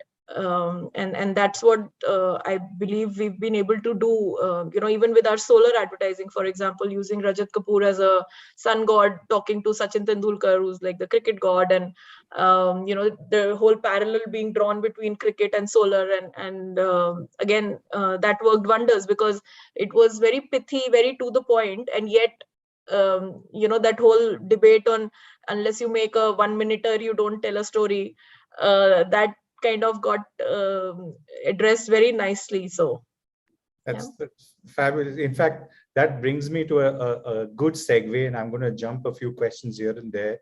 When you speak about 1 minute or shortness, there is a conversation that naturally happens, and especially more so in the last 2 years. We keep talking about attention span becoming shorter and shorter and shorter right now, to the extent that we have some schools which tell you that you need to put your logo up there in the first 5 seconds. Your story needs to be done in 6 seconds. Beyond 10 seconds really is a waste of money. There's a lot of parts there. And then you got the opposite side, where you have Facebook, for example, who does an 8-minute ad as well. Anjana, where are you in that school of thought from a storytelling perspective, especially because you had the camels, which got attention like that? Well, I think things have evolved. I mean, as you said, that India is a country of storytelling, and since the epic times we have been telling stories. But if you see the formats and the times of the duration of storytelling has become shorter, and today we are at a stage where probably we have just in seconds to communicate the message. The entire story has to be told in seconds. And that's the challenge all of us face, because in reality, yes, today the minds are preoccupied. You have a mobile phone in hand, you have n number of tasks that you have got to sort of maneuver in the shortest time. So span is a challenge. And yes, we will have got to prepare ourselves to see how best my communication hits the consumer, because if he is for 10 seconds, then maybe I will have got to take his attention on 10 seconds, or say 20 seconds, 30 seconds. And also a large part is played by the message itself, by the creative, how creatively you are communicating, how good your creatives are, and how well you have crafted your message. So that's the key. I think the first 5 seconds is the key to hold the attention. Then if you have been able to hold the attention, then I think even for consumer will stay with you for a minute, if you have been able to communicate what he or she wants to hear from you as a brand. And I think that's where the challenge is. The bigger challenges with the creative agencies, rather than us marketer to design that I hold the span with 5 seconds. And that's what we have done with our camel ad. I mean, you all have been part of that whole journey. The first 5 seconds itself, when the camel is walking in, and we have seen that that ad was the first campaign. We also had a 60-second, and everybody stayed through that 1 minute. So that was an achievement for us. So I think everything depends on the way the communication is crafted, the way the creative is designed. and of course the message, because if message is accepted by the consumer, in our first ad of the shopkeeper, it hit the consumer, because that's what the consumer is experiencing day in and day out, that when you ask for Bisleri, something else is given. So that was the most loved ad, and I think yes, we have to prepare ourselves for a shorter span. Agreed. And Rajesh, as a company that needs to operate across so many different verticals and also advertise, how do you manage the balance between media efficiencies and storytelling? So Kapil, we still believe that there is a brand has one USP. The brand has got a value. The brand has a proposition, and I think when the media has fragmented due to the technology evolution or different formats of duration and everything, I think the story still has to be registered. And what we have done is we have taken certain elements of the story and keep it consistent across. For example, the green and white of the Himalaya brand is a consistent story. Somebody sees it, they know it's about Himalaya brand. If there is a message about a pimple prevention face wash, there are some messages which we know has to be delivered. So we have taken certain elements of the story and delivered it in the different execution formats, so that a consumer who sees it across the format still can connect the dots. I think there has to be a balance between delivering brand awareness and impact, but also making sure that every touch points are connected together. So I think that is a challenge we as a brand marketing, as a company, will face, because end of the day, when you go back home, you would have read about 100 messages. There are only a couple of messages which leaves you in memories. And there are reasons why those messages are at your end. So if you look at it, we'll have to go through this journey. Obviously, the fragmentation has come across. But again, going back to the roots of having that proposition, building upon it, strengthening upon it, and consistently delivering it is the balance which we have to find. Lovely. So these last 2 years, I understand, have been difficult for everybody, most so for marketers as well. They're trying to come to terms with new reality, fixing your entire backend system, your distribution system, production, people, and then consumers as well, and then in a demand perspective. At the same time, we've also seen a lot of changes in our categories. Ruchika, you, for example, have seen a lot of more attention being to the home, because now people are operating so much more at home. Are you seeing this new context or the type of consumption of media that is happening right now affecting your storytelling as you go forward? Yes, absolutely. In fact, I was talking to somebody just yesterday, and we were discussing this whole thing on some of the, I won't take the names on, but some of the controversial ads which have been, kind of in the news in the recent past and then been withdrawn or whatever. And we were just saying that, the definition of home has been redefined. I think this last 20 odd months have redefined how we think of a home, who we think of as family. What do we think of as khushiyan? I mean, our tagline is Khushiyon Ka Ghar, and literally every aspect of our tagline is up for a redefinition, from a storytelling point of view, from a human insight point of view, actually. And that's been one of my biggest, pet subject to talk about, that we shouldn't just keep saying consumer insight all the time. Consumer means for a particular category, but there is a much larger thing of a human insight, right? So a redefinition of home is about all of us as humans. What are we? So for example, neighbors today have been much more of a family than your own relatives or your own siblings who live in different cities. Lockdown brought out all these various realities to life, and made the relationships also bring out. So when we are now talking of using ghar and khushiyan, we're not talking necessarily of those big occasions of a wedding or a like these big celebrations which used to be the milestones of happiness in a family or in a home life. Today we are talking of a good day at home, just everybody safe and sound, is also a reason to celebrate. And that is also khushiyan, and the people you share it with are your neighbors, your immediate family, as you call them now. So I think all of this is playing a huge role in the storytelling and it should play a huge role, because at the end of the day, marketing is nothing but reflecting the reality of life back to people, right? It is not about creating a fictional world in which we feel that our products need to be consumed. Our products are meant to fit into everyday real life. Yeah. So yeah, I think everything is up for debate and redefinition. Fair. Anjana, you work in an opposite category entirely, where out-of-home consumption was the norm in the past, but the last 2 years has seen that a little bit curtailed. Do you, as people now emerge in slow hiccups, I would call them, around the country, do you see things going absolutely back to normal and its impact on storytelling being the same as before or different? Well, I was just sharing with the panelist earlier, saying that, of course, things are not 100% back to normal. But yes, slowly gearing up to be back to normal. People have started traveling. But I think this pandemic to us was, a kind of a shocker, because, they really shook us up, because we are an essential service.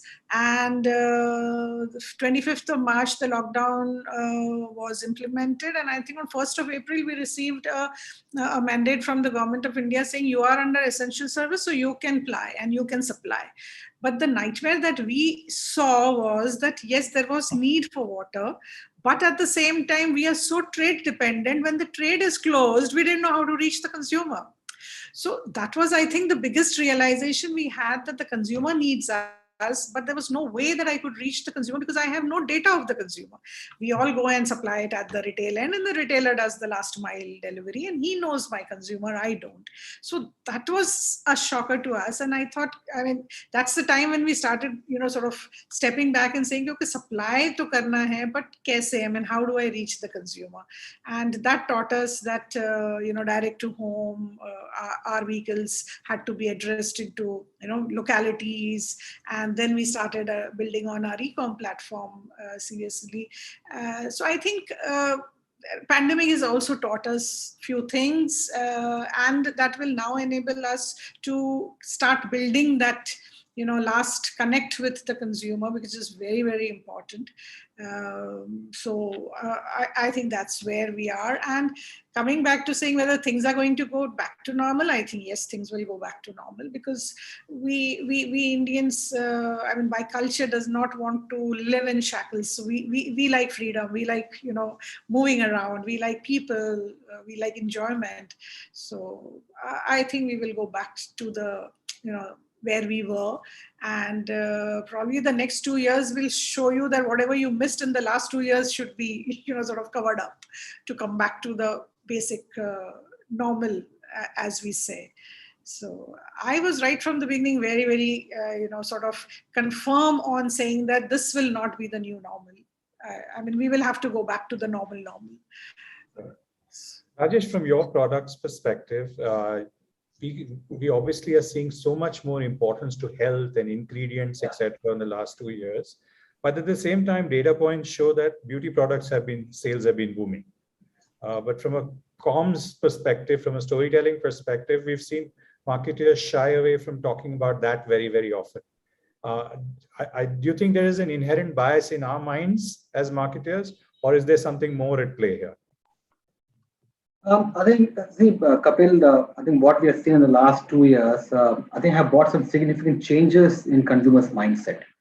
As simple as hand sanitizers and hand wash, which was never a mainstay in a consumer's preference mindset, became a top of the mind. Home hygiene or a lot of hygiene and health became very important to consumers. So I think this last 2 years and the future for the next 2-3 years, I think provides a great opportunity for personal care brands to really look into some of the categories and drive some new habits.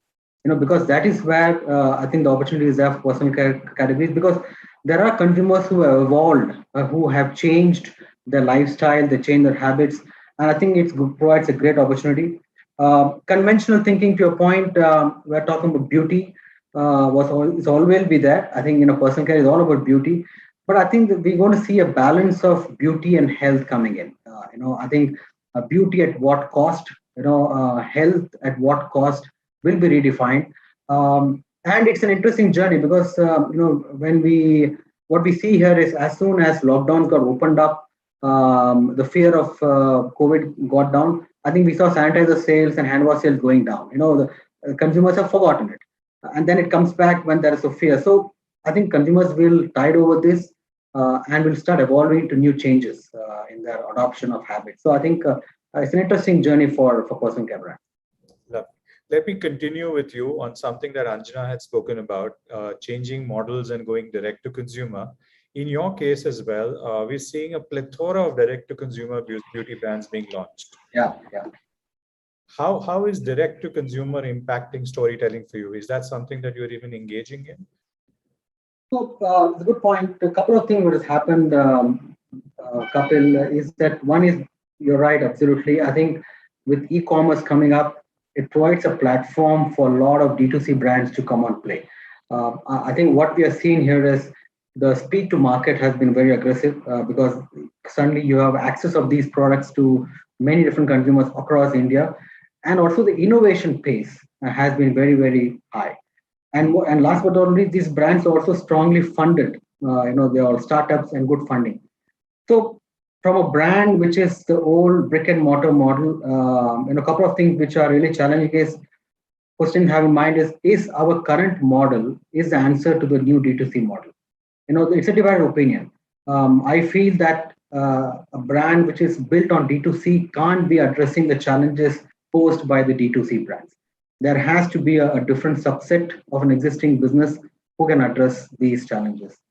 The reason behind is the consumers. I think the consumers who are adapting to the D2C brands are very different from what we have seen in the past. There are consumers who are looking at sustainability as a reason to buy into products, who are looking at health and wellness in buying into product, who are looking at a lot of other factors which are very, very aspirational, very, very inspiring for the new age consumer. So what we are doing here is the evolution of D2C brand has created the greater need for us to rebuild our proposition.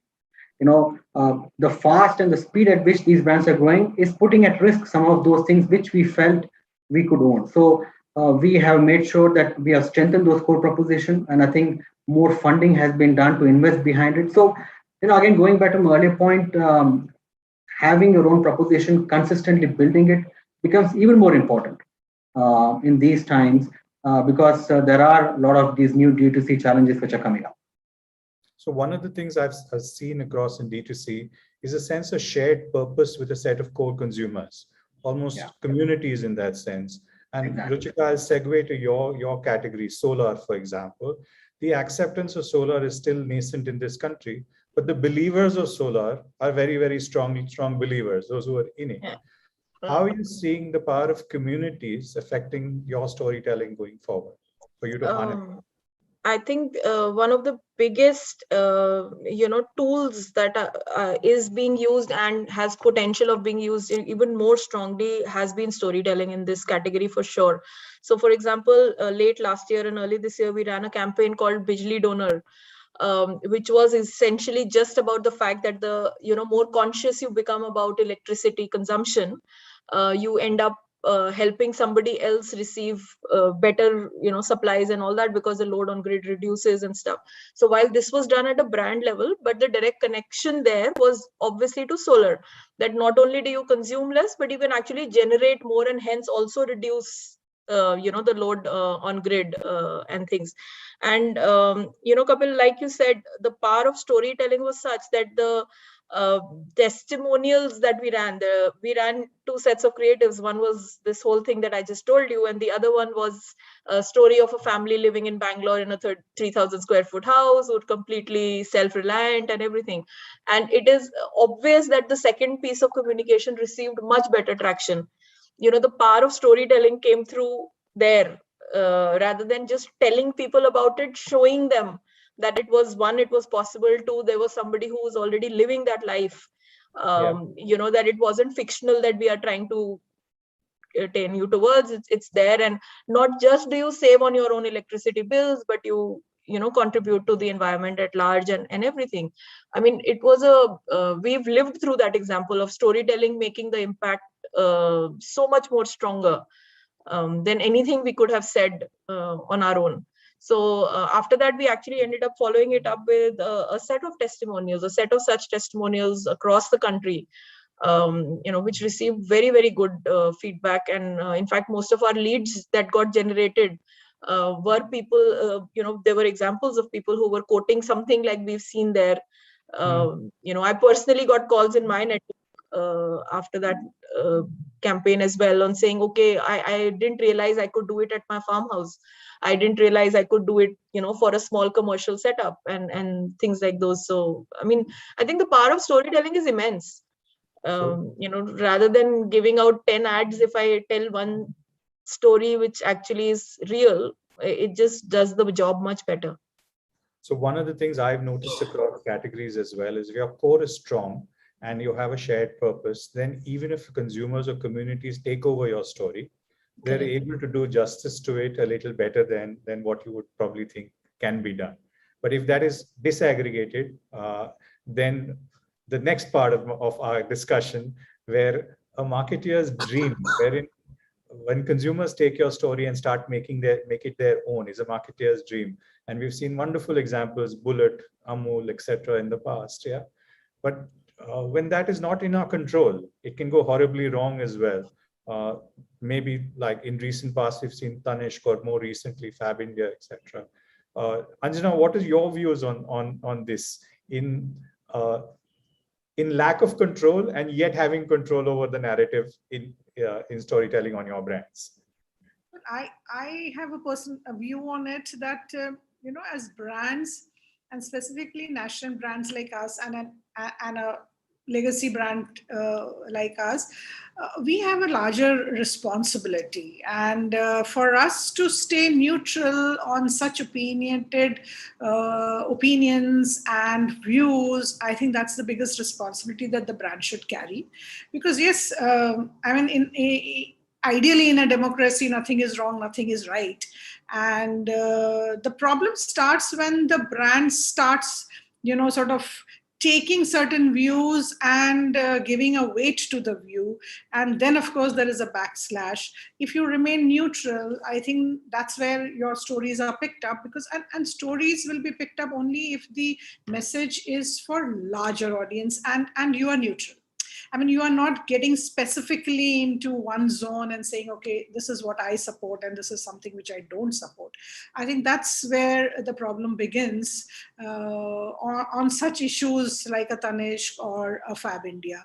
So the moment you remain neutral and you are addressing the larger developmental aspect of the consumer's well-being in general, that really helps the brand. And we specifically have always kept ourselves away from getting into, influencing an opinion and carrying forward as a brand story. So we very strongly live by that, because we feel, yes, a brand has a larger role. I think we are the one who's supposed to neutralize things and not sort of side an opinion and say, okay, this is right, I'm supporting, this is wrong, I'm not supporting. So my view would be that we should neutralize. It's a very balanced point of view. Rajesh, what about you? What do you feel about letting go control of the story to the hands of your consumers? Yeah, I think, Kapil, the ownership of everything has expanded, and I think we have to accept it. But I feel the ownership should not be lost. I think every brand manager, every brand leader, owner has taken a lot of investment resources to build a brand.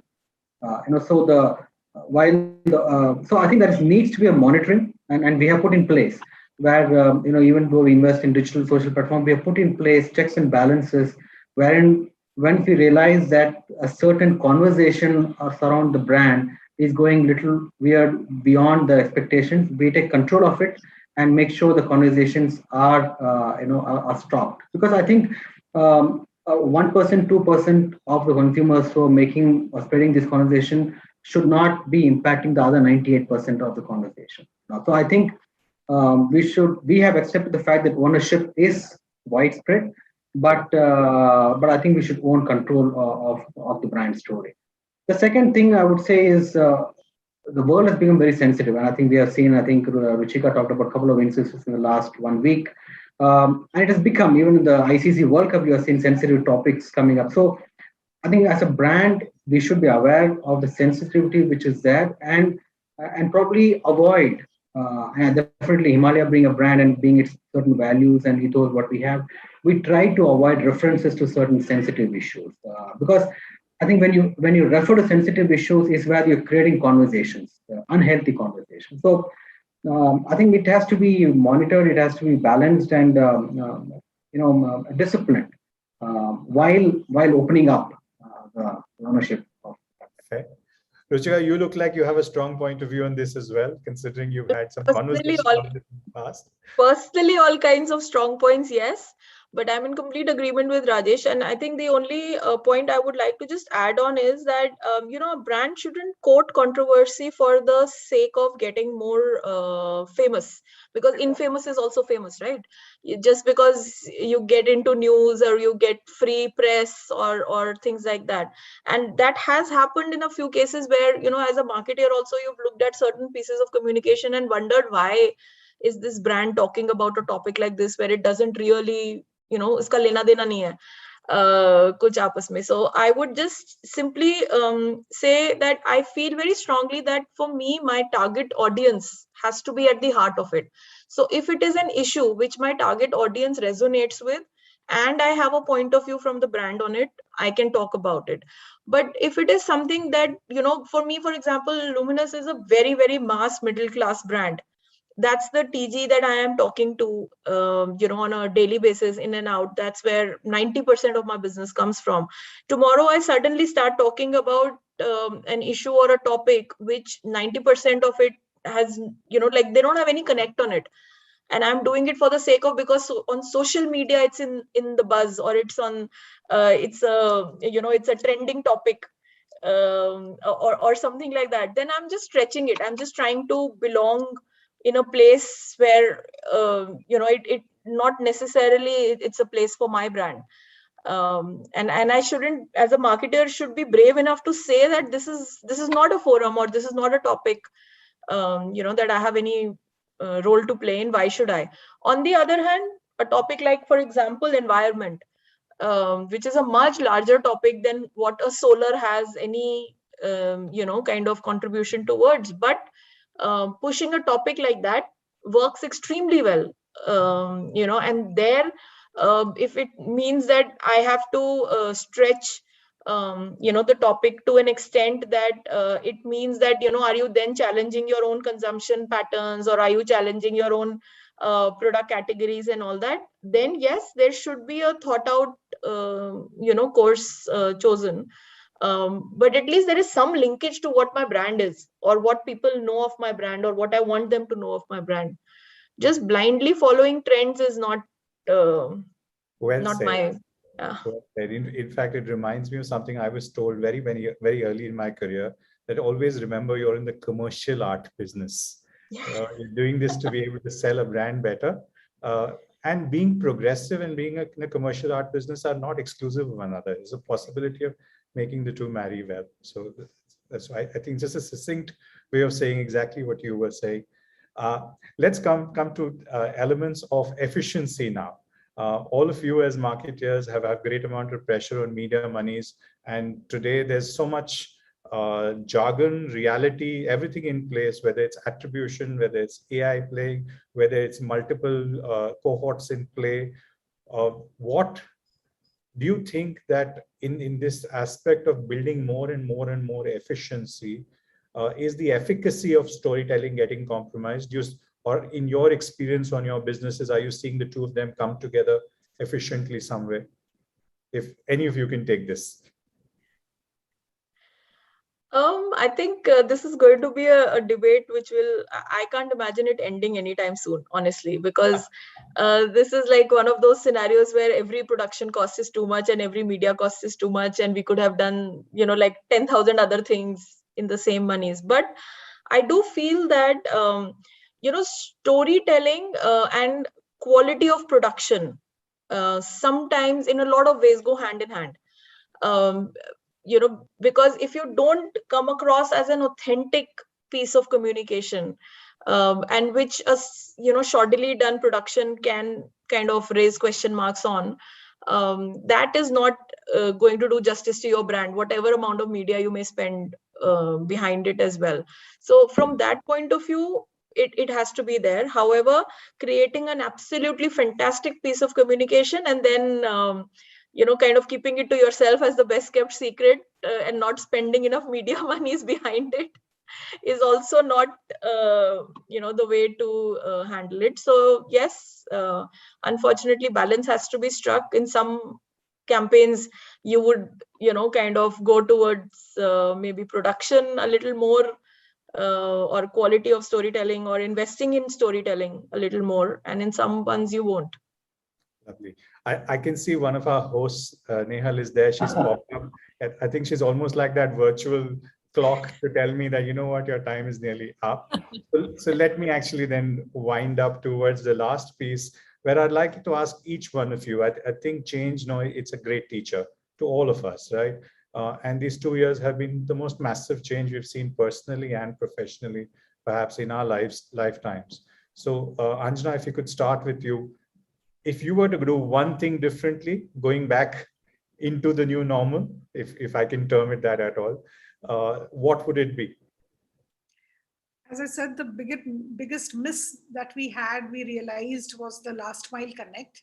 And seeing that the shoppers behaviors changing, and people are now more comfortable on sort of shopping online, and probably not getting into the stores hassle and selecting things. So going forward, we would definitely want to build this channel strongly, because we want to give solution to the consumer, and every time he has to call up the retailer and ask for the SKU that they are consuming. So that's where I see the future moving, and I think even the company should move. So one of the channel beyond saying the GT, Horeca, corporate, that channel needs to be built is the e-com channel, because that definitely gives us a lot of benefits to reach and touch the heart of the consumer.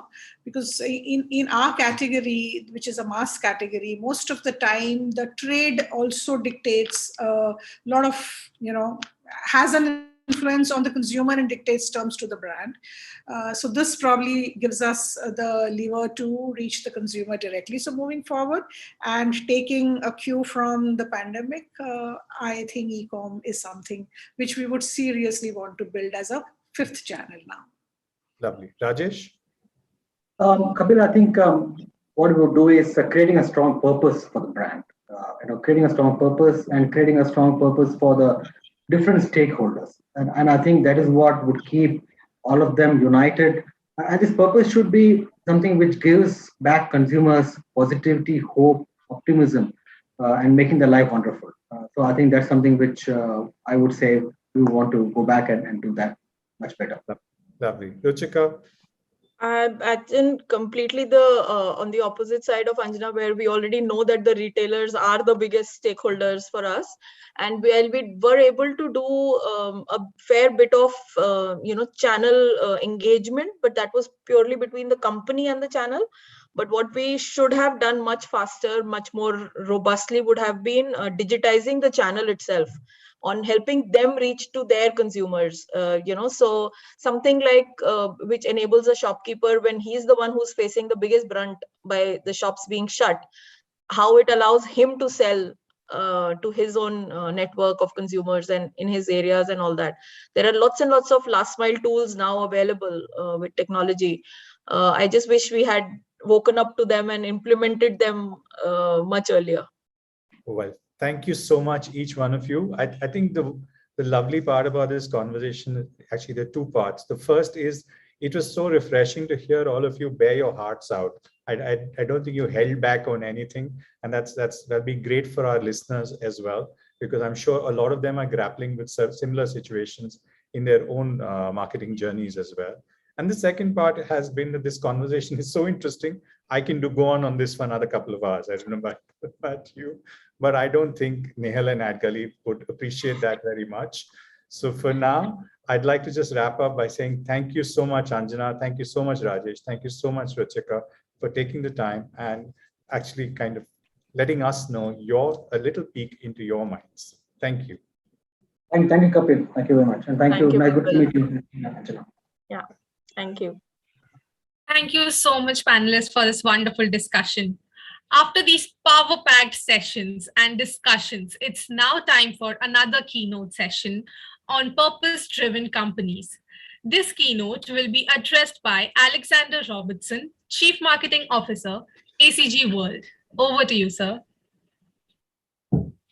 Thanks so much. I appreciate the introduction. It's great to be here, and thank you so much for the invitation. Can you all hear me okay? Yes, sir, we can. Audio is all right. Do you have the presentation, or am I going to operate it my side? Will you operate it that side, or you'll bring it up? Excellent. Okay, thank you. So let me just give you a little bit of background about me. My name is Alex Robertson, as the introduction says. I'm originally from South Africa, where I was born and spent most of my working life, but I have spent time living and working in the US, in the UK, all across Africa. And over the last 3 years, I've been in India, except for a short time during COVID where we went back to South Africa, but we're back in Mumbai at the moment. And my career really started in the world of agencies. And I'm not sure how many of you are from the business side of marketing or from the agency side, but my career started in agency, and I made the crossover to working on the business side when I joined ACG. ACG are a business which supports the manufacture of pharmaceuticals. It's a 60-year-old company, still a family-run business, but we really are becoming a truly global multinational now. And as such, we really focused on positioning this business as a true global multinational. Now, much of my work working in branding agencies in the past, I worked for many of the WPP companies, and I really honed my skills on working on brand positioning and brand strategy and brand narratives. And coincidentally, ACG was a client of mine, and we worked on a fantastic brand positioning, and ultimately they offered me the position to come client side and help run their marketing department. So it's been quite a journey for me, and really a fantastic opportunity to be on the other side of the boardroom table, because in agencies, you really need to shift hats across different clients. And what I always envied about the marketers was they could really go deep and wide and immerse themselves in their business, in understanding their business. And today I'm here to talk a little bit about purpose. I was glad to hear purpose was one of the topics of the discussion when I logged in about 10 minutes ago. And there were many themes that come up that I believe are so important in building a strong brand and ultimately strong companies. Of course, there's a difference between a brand and a company. Many people think because they have a logo, they're a brand, but it's as most of us will know, the logo is really just a representation of a company. The brand is the mental and emotional associations that we have when we see that logo. And how do people feel about your company? And today we're going to talk about purpose and really look at some companies that have done it right and some companies that probably haven't done it right, and explore how we can really help build brands and companies of purpose. So that's the theme. If we can go to the next slide. I want to start with a question, which is, what is it that all influential people have in common? When one is talking about purpose, it's really quite a human idea, this idea of purpose. And I think it's so important to look at it through the lens of how people have purpose, to understand how great companies can have purpose too. So what is it that all influential people have in common? And if we go to the next slide, it's really a belief, a purpose, and a character that is consistently expressed. So I'll explain briefly. The belief is there's a problem in the world. The purpose is I'm here to help fix that problem. That's my purpose. The fact that I am here to do something meaningful and solve a problem, that gives me purpose. How do I execute it? That's my character. And if I do that consistently, that's how great brands grow. And that's how great brands become known and gain traction and loyalty and with their customers. So very simply, it's a belief, purpose, and character that's consistently expressed. Now, if we go to the next slide, we see this so much through people. I spoke about this idea of it being a human thing. And if you think about it, the greatest brands and perhaps the clearest brands in the world are often people. We could take Nelson Mandela, who spent 27 years in prison, and he came out with one message, which was reconciliation. He took a country, a nation of people who were divided and torn apart, and he had one message of forgiveness and reconciliation. And with that consistency of character and with that one purposeful message, he managed to reunite a nation that had been torn, take it 10 years into the future of healing, and he managed to inspire the world and created great affection and loyalty around who he was. Mahatma Gandhi, someone that is equally a great icon in the world, had this purpose of ahimsa, which is really about nonviolence. I don't need to explain that to any of you.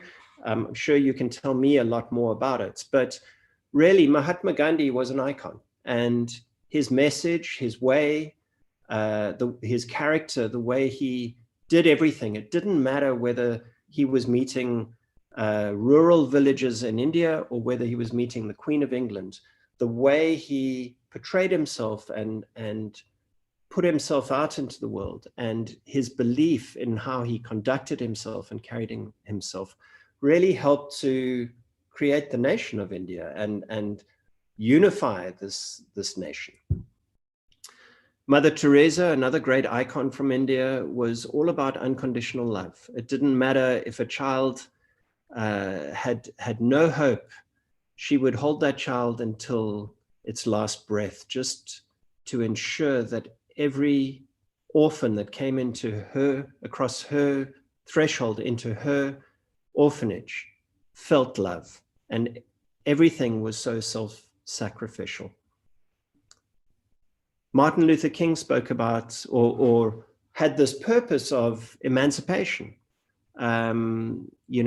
creating equal rights for people that had been oppressed and marginalized. And in a time long before social media, that belief, that purpose, that vision of what the world could look like inspired 1 million people to come out and hear him speak and march with him. And he didn't stand on the end of a podium and say, I have a plan and these are all the things we're going to do. He actually painted a vision of what the world could be like. And he said, I have a dream. And that was what inspired people and effected great change. So on the next slide, I want to just look at this word purpose. We understand that purpose can be something that really attracts people and motivates people. But what does it actually mean, and how do we relate it to business? Purpose is the reason for which something is done or created, or for which something exists. Now, that's not about making money. It's about we are creating something to solve a problem for people or for the world, to make the world a better place, to make people's lives a little bit better in any which way. They also say their purpose is a person's sense or resolve or determination. And I love that idea that purpose is something that's far more human. We looked at people of purpose. And this is really personifying this idea. And I think one of the challenges with businesses and companies and brands in the world is they think like a boardroom full of shareholders, not like people. And what's so important is to really think about the personification of our brands and our companies. And we can learn a lot from the great brands who are people. On the next slide, I'm sure you all know Simon Sinek. Simon Sinek has done a lot of thought leadership and thinking around this idea. He's a great brand thought leader, and everyone here no doubt knows him. But he came with this concept of the golden circle, which says every company knows what they do. Some companies know how they do it, but very few companies know why they do it. And even fewer know how to tell that to the world. So really the why is our purpose. Why do we do what we do? Why do we get out of bed? And if we can find that, and if we can articulate that into a compelling narrative that's also true, that becomes very powerful for businesses and brands. As he says, people don't buy what you do, they buy why you do it. And he gives great case studies around brands like Apple, who, if you ask us what Apple is, most people will say Apple's a computer company. But they sell phones and watches and credit cards and music and software and hardware and speakers and all sorts of things. And if you take another computer company like Dell, for example, we couldn't imagine buying a watch from Dell. That's just crazy. You'd never buy a watch from a computer company, but you buy a watch from Apple. And that's because we don't fall in love, and we're not inspired by the products that Apple makes. We're inspired by the purpose that they have in the world to make people's lives beautifully connected through beautifully designed and simple technology. And that's what people subscribe to, and that's what motivates us to want to follow and be a part of that community. And that's why people queue around the block to buy Apple products.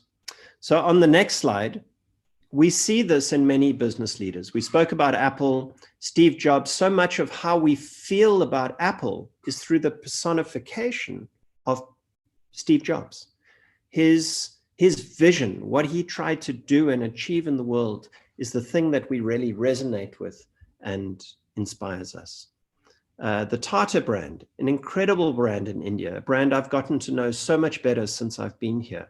But quite incredibly, when Tata put their logo on a product, people just trust it implicitly. And that's because of the legacy of the people and the family and the integrity around which that company conducts itself and does business. And that's a consistent thing. Elon Musk, we all know Elon Musk, who tells us a story of a bright new future, whether it be through transforming transportation through green energy with Tesla, or finding new frontiers with SpaceX. And Oprah Winfrey is another great example, who's really built an incredible brand around internal reflection, mindfulness, and everything she does really supports that idea of self-growth. And there are many, many more. We could look at Richard Branson, Coco Chanel, and there are dozens more. On the next slide,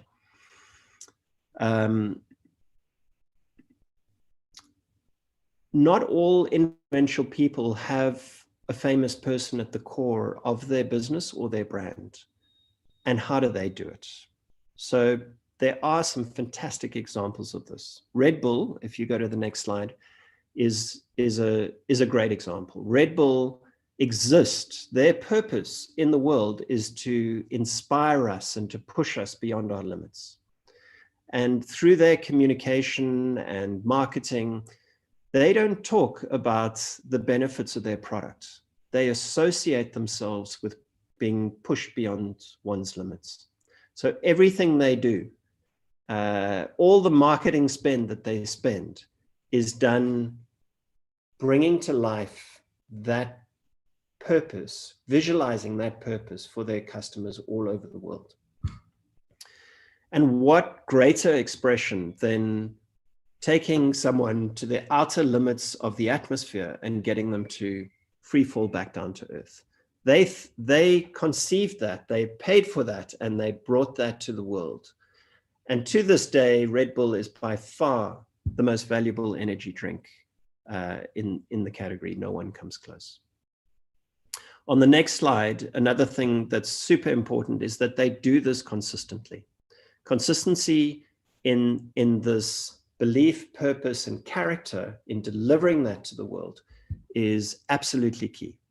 And it's something Red Bull do brilliantly. In fact, they take this belief so far that they don't just sponsor these events, they own them. They don't sponsor a Formula One team, they own it. They don't sponsor all these extreme events. They actually create them, own them as a platform, and are able to use them to show the world how strongly they believe in their purpose.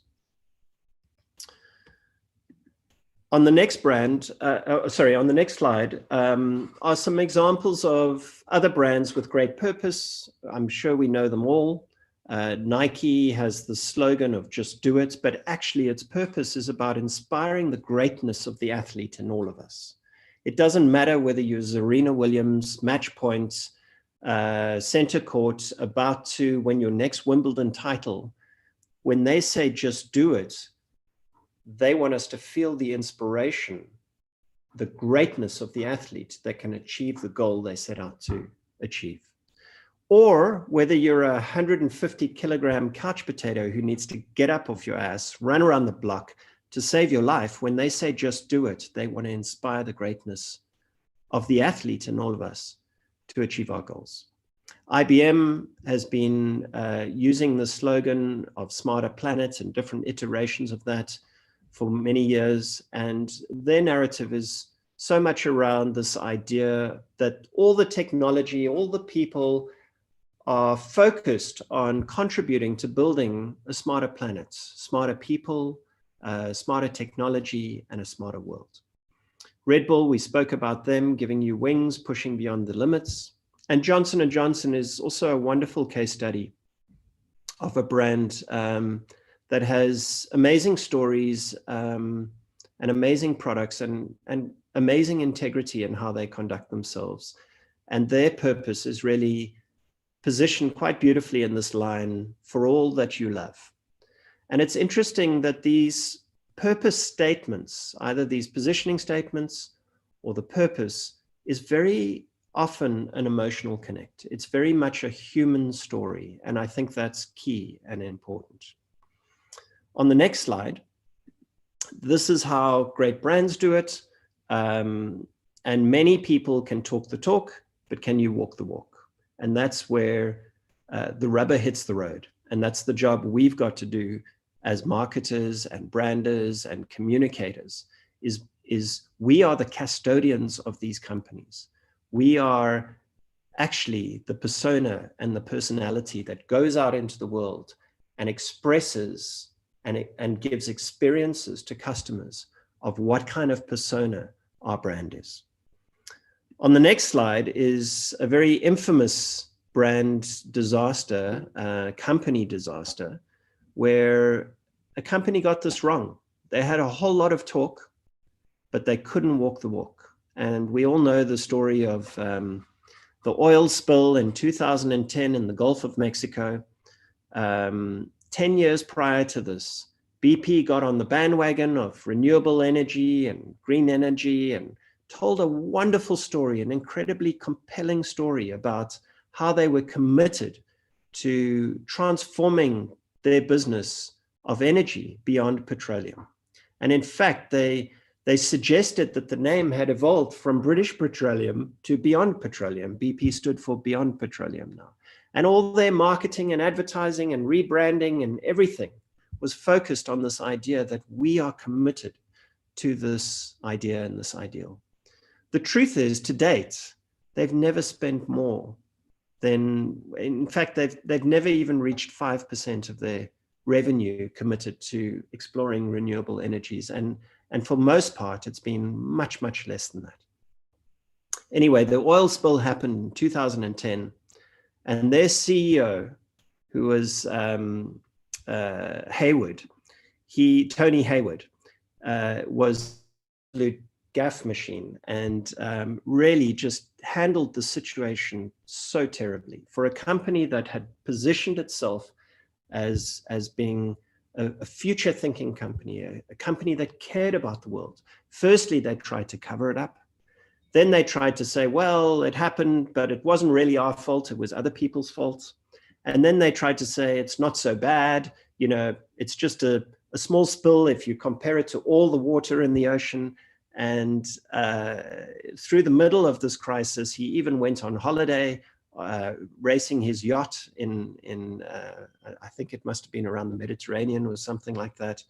And then he was also quoted as saying, and I think this was the final nail in the coffin for him, that you know, he appreciates that all these people have lost their livelihoods in the Gulf of Mexico through fishing or through whatever industries they are in that are affected by the oceans or the seas. But, you know, quite frankly, he would like his life back too. And all this media attention was getting a bit much for him. So it really just illustrated a company, a CEO that was totally misaligned to the story that it was telling. In stark contrast, the next case study I'd like to just briefly touch on is one from Johnson & Johnson. Johnson & Johnson had a brand called Tylenol. It's a paracetamol. It really was the market leader. It had, I believe, over 35% of the market share. But in 1982, there was a huge shock, mass recall of their products. And it was a decision that they made because 5,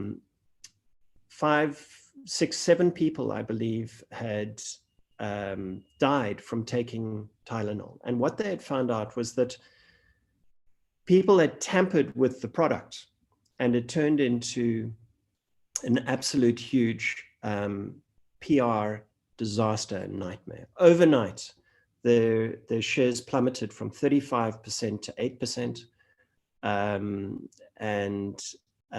It really was a big problem. But they took decisive action, and they acted as a human being would act. They acted in a human way. And while the police were investigating the murders, they really got to work and took control of the situation. They ordered the immediate recall of 250,000 products all across America. It cost them $100 million. In fact, it was against the recommendation of the police and the FBI. They said, don't do it because it'll encourage copycats to bring big corporations to their knees. But they believed it was the right thing to do, and they wanted to gain the trust back from their customers. So they did it. They took off 250,000 bottles, cost them $100 million.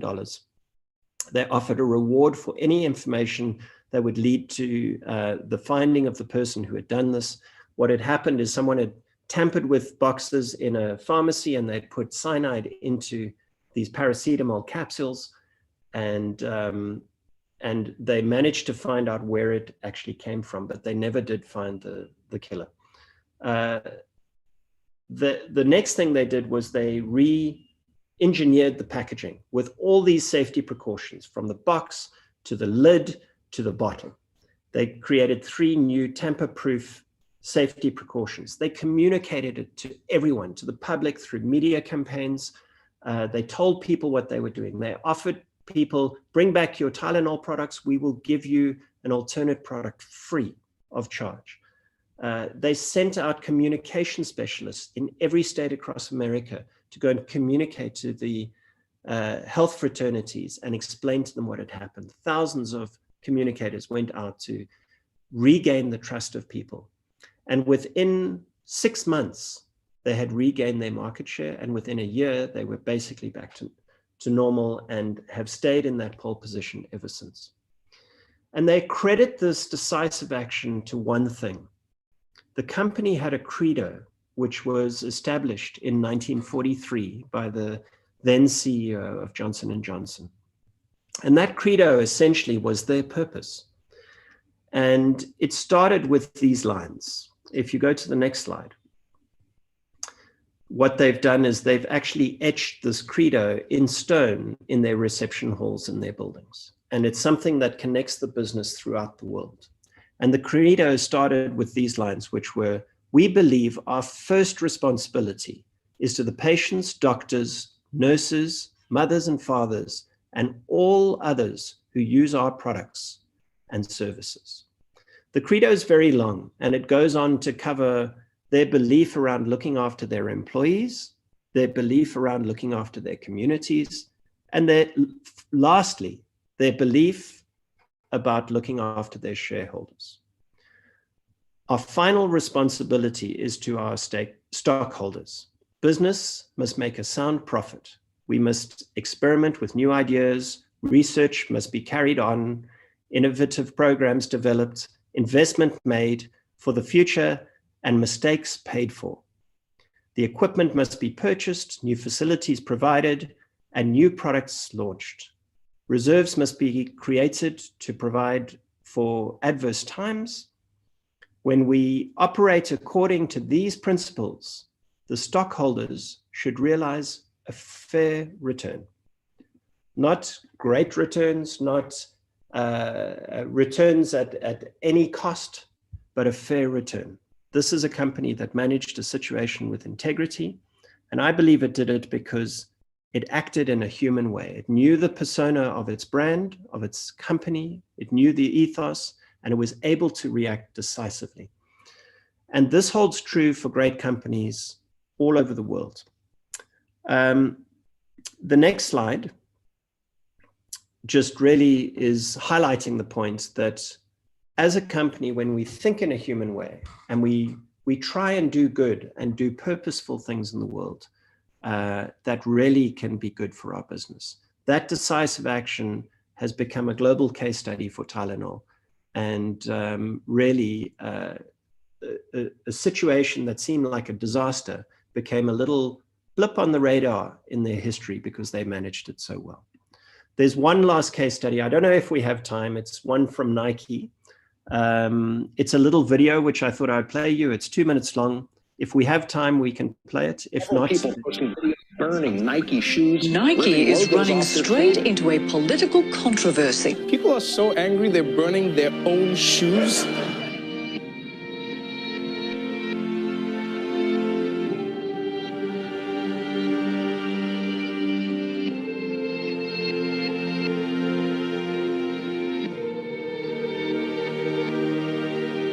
Colin Kaepernick refused to stand during the national anthem, taking a knee to protest police brutality. Nike revealed Colin Kaepernick as the face of its latest marketing campaign. Believe in something, even if it means sacrificing everything. Is Nike taking a risk? I think they're taking a stand. Tonight, the first game of the new season, and Nike is running an ad featuring Colin Kaepernick. If people say your dreams are crazy, good. Stay that way. Most of this country was talking about this last night at their dinner table. And I'm never buying another Nike product again. Nike's stock today dropping 3%. Who's going to win this cultural showdown of standing for the anthem? We are. Check this out. I went out today and bought me some Nikes. Oh, yeah. I want to applaud Nike. Speak up. We're right behind you. This thing is bigger than just the United States, and I think it resonates throughout the world. Kaepernick assegura que es Just do it. Nike stock reached an all-time high last Friday.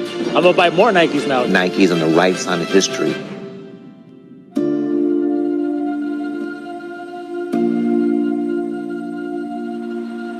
So don't ask if your dreams are crazy. Ask if they're crazy enough.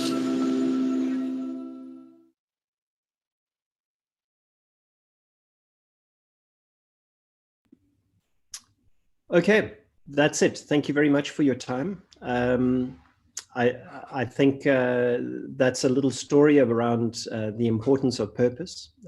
Just ending on a quote from Jim Stegall, who wrote a book called Grow. In short, businesses are only as strong now as their brands, and nothing else offers business leaders so much potential leverage. That's why I believe every business leader, whether you are selling cars, chemicals, cosmetics, needs to think and act like a brand leader. And brands are becoming so much more human. And I think where brand and business meet is where great success happens. So thank you very much for your time. I don't know if there's time for questions, probably not, but appreciate everyone's time and being here today. Thanks for having me. Thank you so much, sir. That was a really insightful presentation. Thank you so much. Moving forward to our next panel, Embracing Technology. This panel will be moderated by Prabhakar Tiwari, Chief Growth Officer, Angel One, and joining him are Ashish Walia, CMO India First Life, Prateek Malpani, Head of Brand Wakefit, and Shehnaz Bapuji, CMOs Shopmatic. Over to you all.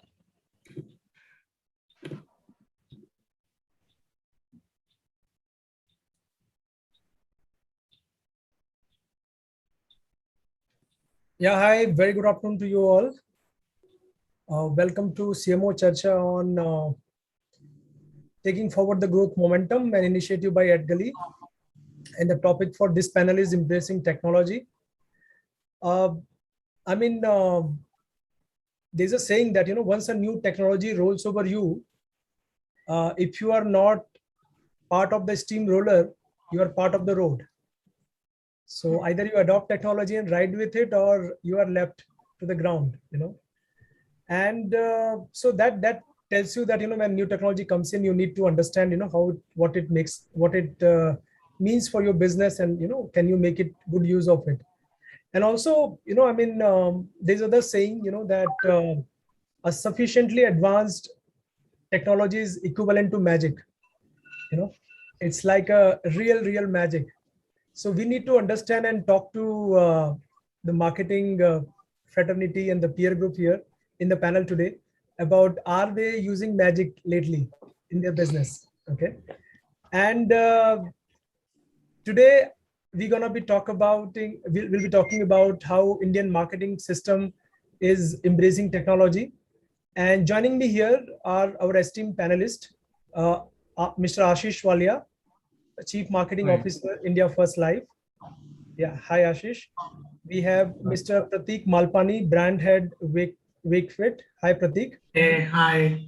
Yeah, and we have Ms. Shehnaz Bapuji, Chief Marketing Officer, Shopmatic. Hi Shehnaz. Hi, good afternoon. Good afternoon, welcome. So let's have the opening shot. And this is for you, Ashish.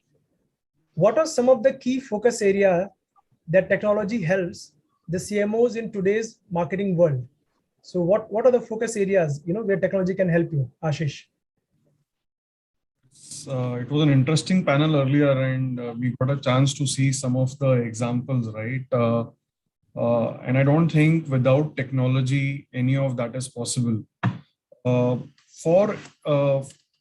Technology today plays a role in everything that anybody is doing, and especially even in the marketing space, right? So the way I look at technology, I would call it, if I have to put it in very simple manner, it will be the ABCD in marketing world, okay? Where the A would stand for analytical data that you collect. Because today in the world of marketing also, everything is measurable. There is no There are no traditional ways where you just do the ads, you just do traditional media and you don't measure it. Today, you measure everything that you are doing. So a lot of analytical data inputs that come in and they are measured. The second, once you have the data, you have collected the data from various touch points, the next will be benefiting the customer from that data. So there's no point collecting the data if you are not benefiting the customer. So that's the B of ABCD of technology marketing, according to me. So benefiting the customer using that data is very, very, very crucial. And how will you do that? That's where we come to the C of, as I like to call it, where how do you use the content and set the context for the customer using the data, what you have collected, using the analytics that you have derived, offering something which is beneficial to the customer in the right context, in the right manner, with the right content, and then using all of that to create digital synergy in the ecosystem.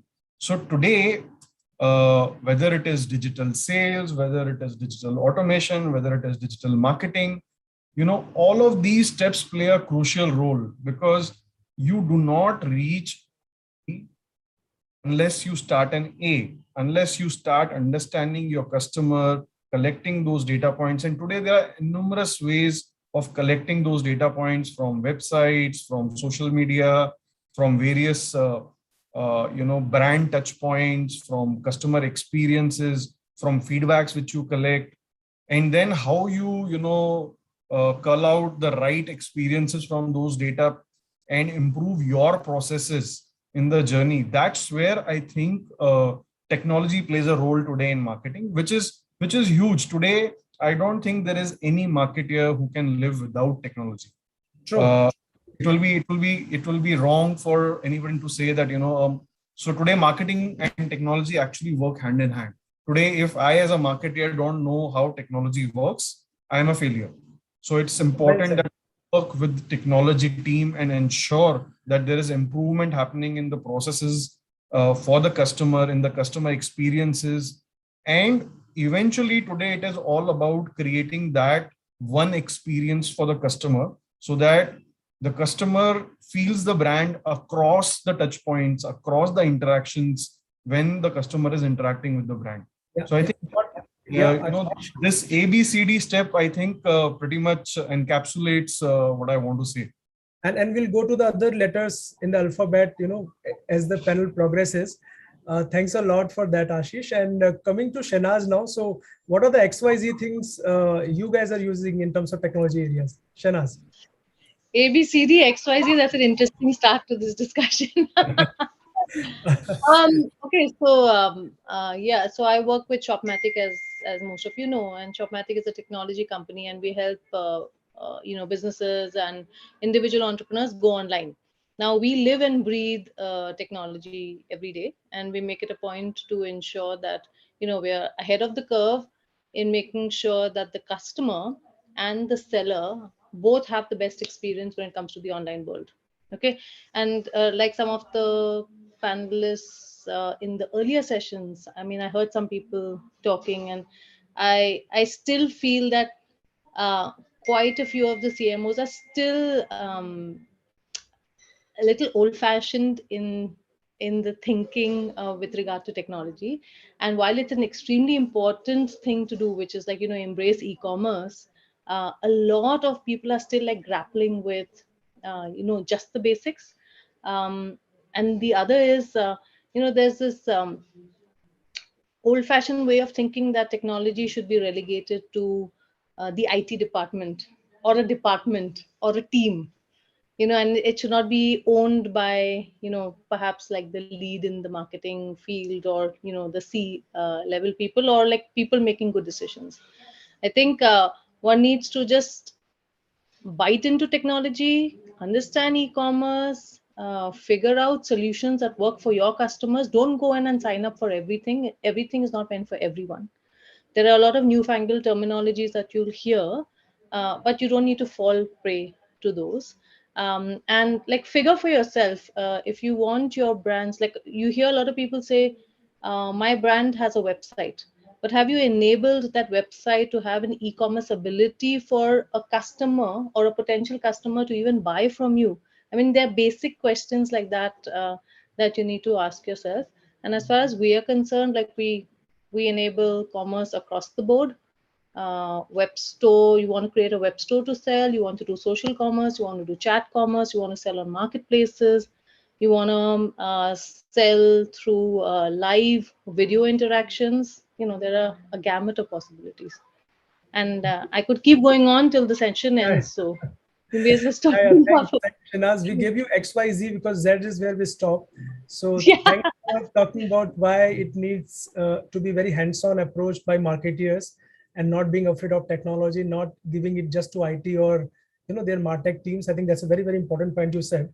And with this, we move to our next question. And this question is for Prateek. So today CMOs are looking at real-time data.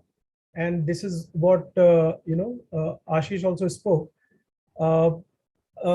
with customer to gain insights. And so, how is technology playing a role in addressing that challenge? How the real-time data, which people are leveraging to connect with customers, and how the technology is playing a role in addressing that challenge. Prateek. Got it. Firstly, thank you so much for inviting me on this panel. I really like the ABC framework that Ashish has suggested. I'm probably going to be using it in some other panel where he's not present. Pretty good insight. So see, the thing is, for me, the concept of technology or being digital transformation or digital experience has never been second nature. Like, because our brands and what we worked in is almost digital first is what we like to call it. And more so when we are a direct to consumer brand. So technology is something that where we start placing our building blocks with is not an afterthought anymore. More and more brands, even FMCG brands, are now realizing that. So from a real-time data point of view, again, see, at the end of the day, technology will help you in first, identifying, second, insights, and identifying the customer, getting the insights, personalizing, as Ashish mentioned, that benefiting the customer, and finally analyzing the data. So that is where real-time insights will come in based on whether you are reaching out to the consumer to give a holistic digital experience or not, which is consistent with brand. Like in the previous session, we just heard, talking about the overall brand purpose. So I'll just touch upon that fact that while technology will help you target consumers in a special way, in a real-time way, the right messaging, the right offering, the right service, that becomes a desirable consumer experience. And that is all brand and marketing experience are all about, right? It is a combination of multiple experiences coming together. So you can't be satisfied by just saying that I've made a good piece of advertising, a 30-second. Now that is what I'm going to bombard with. Bombard the same thing to everyone. I agree with you, Prateek. It's a consumer insight is far more important. And I would like to understand from Ashish, because he started with the data point. So how is your company leveraging real-time data for consumer insighting, Ashish? So, pretty much what Prateek said, and just taking it from there, Vakar, the way things are done at India First Life specifically, right, and an insurance company, today, the customer, because of COVID, because of the need for insurance, the customer interactions has gone high. Okay. So for us, we can't be limited to any of the traditional mediums where expecting a customer to visit our branch. So today, any interaction that the customer does, whether he calls us for a query, whether he calls us for a resolution, whether he calls us for a complaint, or from the time when the person actually buys the policy to the time when we actually do a welcome calling to the customer, address his, various clarifications. At every touch point, actually, we have identified 11 touch points where we collect feedback from the customer proactively, which falls under the gambit of overall customer experience, which we are building across departments. And basis the feedback which we receive across these processes, whether it is onboarding, whether it is customer service, whether it is claims, whether it is maturity. So different questions, different interactions with the customer, depending on their inputs and verbatim feedbacks. We have a technology partner who churns that data and gives us regular inputs. And we do a weekly review on those inputs because we don't want any single question unanswered. Because the fact is, if one customer is facing certain issue, another customer can also be facing the same issue. So then redirecting those data points to the respective departments, whether it is for process improvement, whether it is from marketing improvement point of view. But today, the point I want to drive home is that customer experience, customer journey, customer improvement, the interaction improvement, all comes under the marketing gambit, so to say. Sure. And a marketing team cannot deliver it unless it is supported by all the other functions, including technology, because technology becomes a huge enabler to make it happen.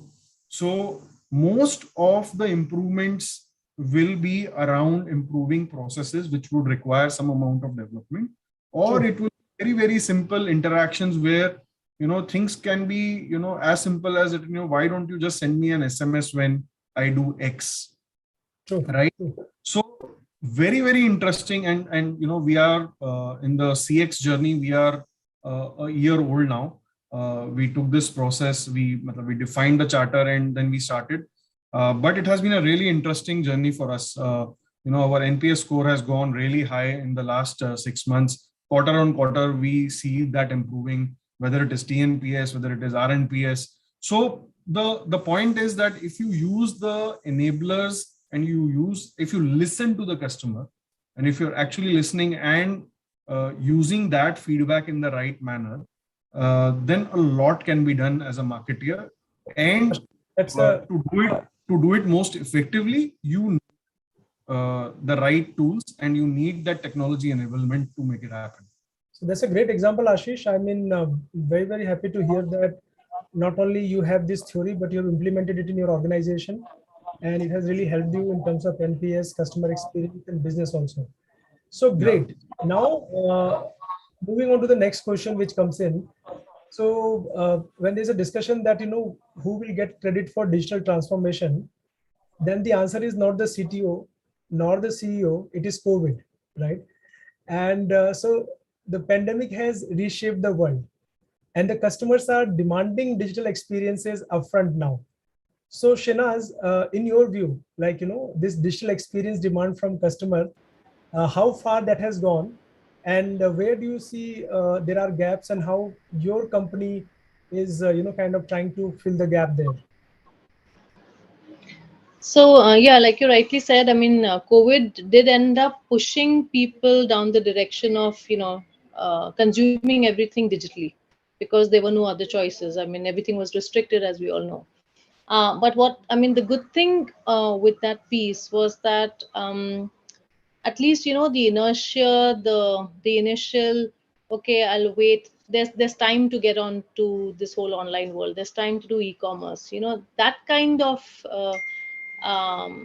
argument or that kind of excuse-itis kind of piece that went out of the door. Okay, and today what we are seeing is that everybody willy-nilly is on digital, right? Because there's no offline world and online world, and there's no clear demarcation between these two worlds, because the worlds don't exist separately. There's a consumer, there's a product, there is a seller, there's a buyer, there's a trade, and all of them have to be synchronized into an experience. And that experience should lend itself beautifully into getting the brand across to a buyer, and the buyer seeking a solution from a seller, no matter where he or she is sitting.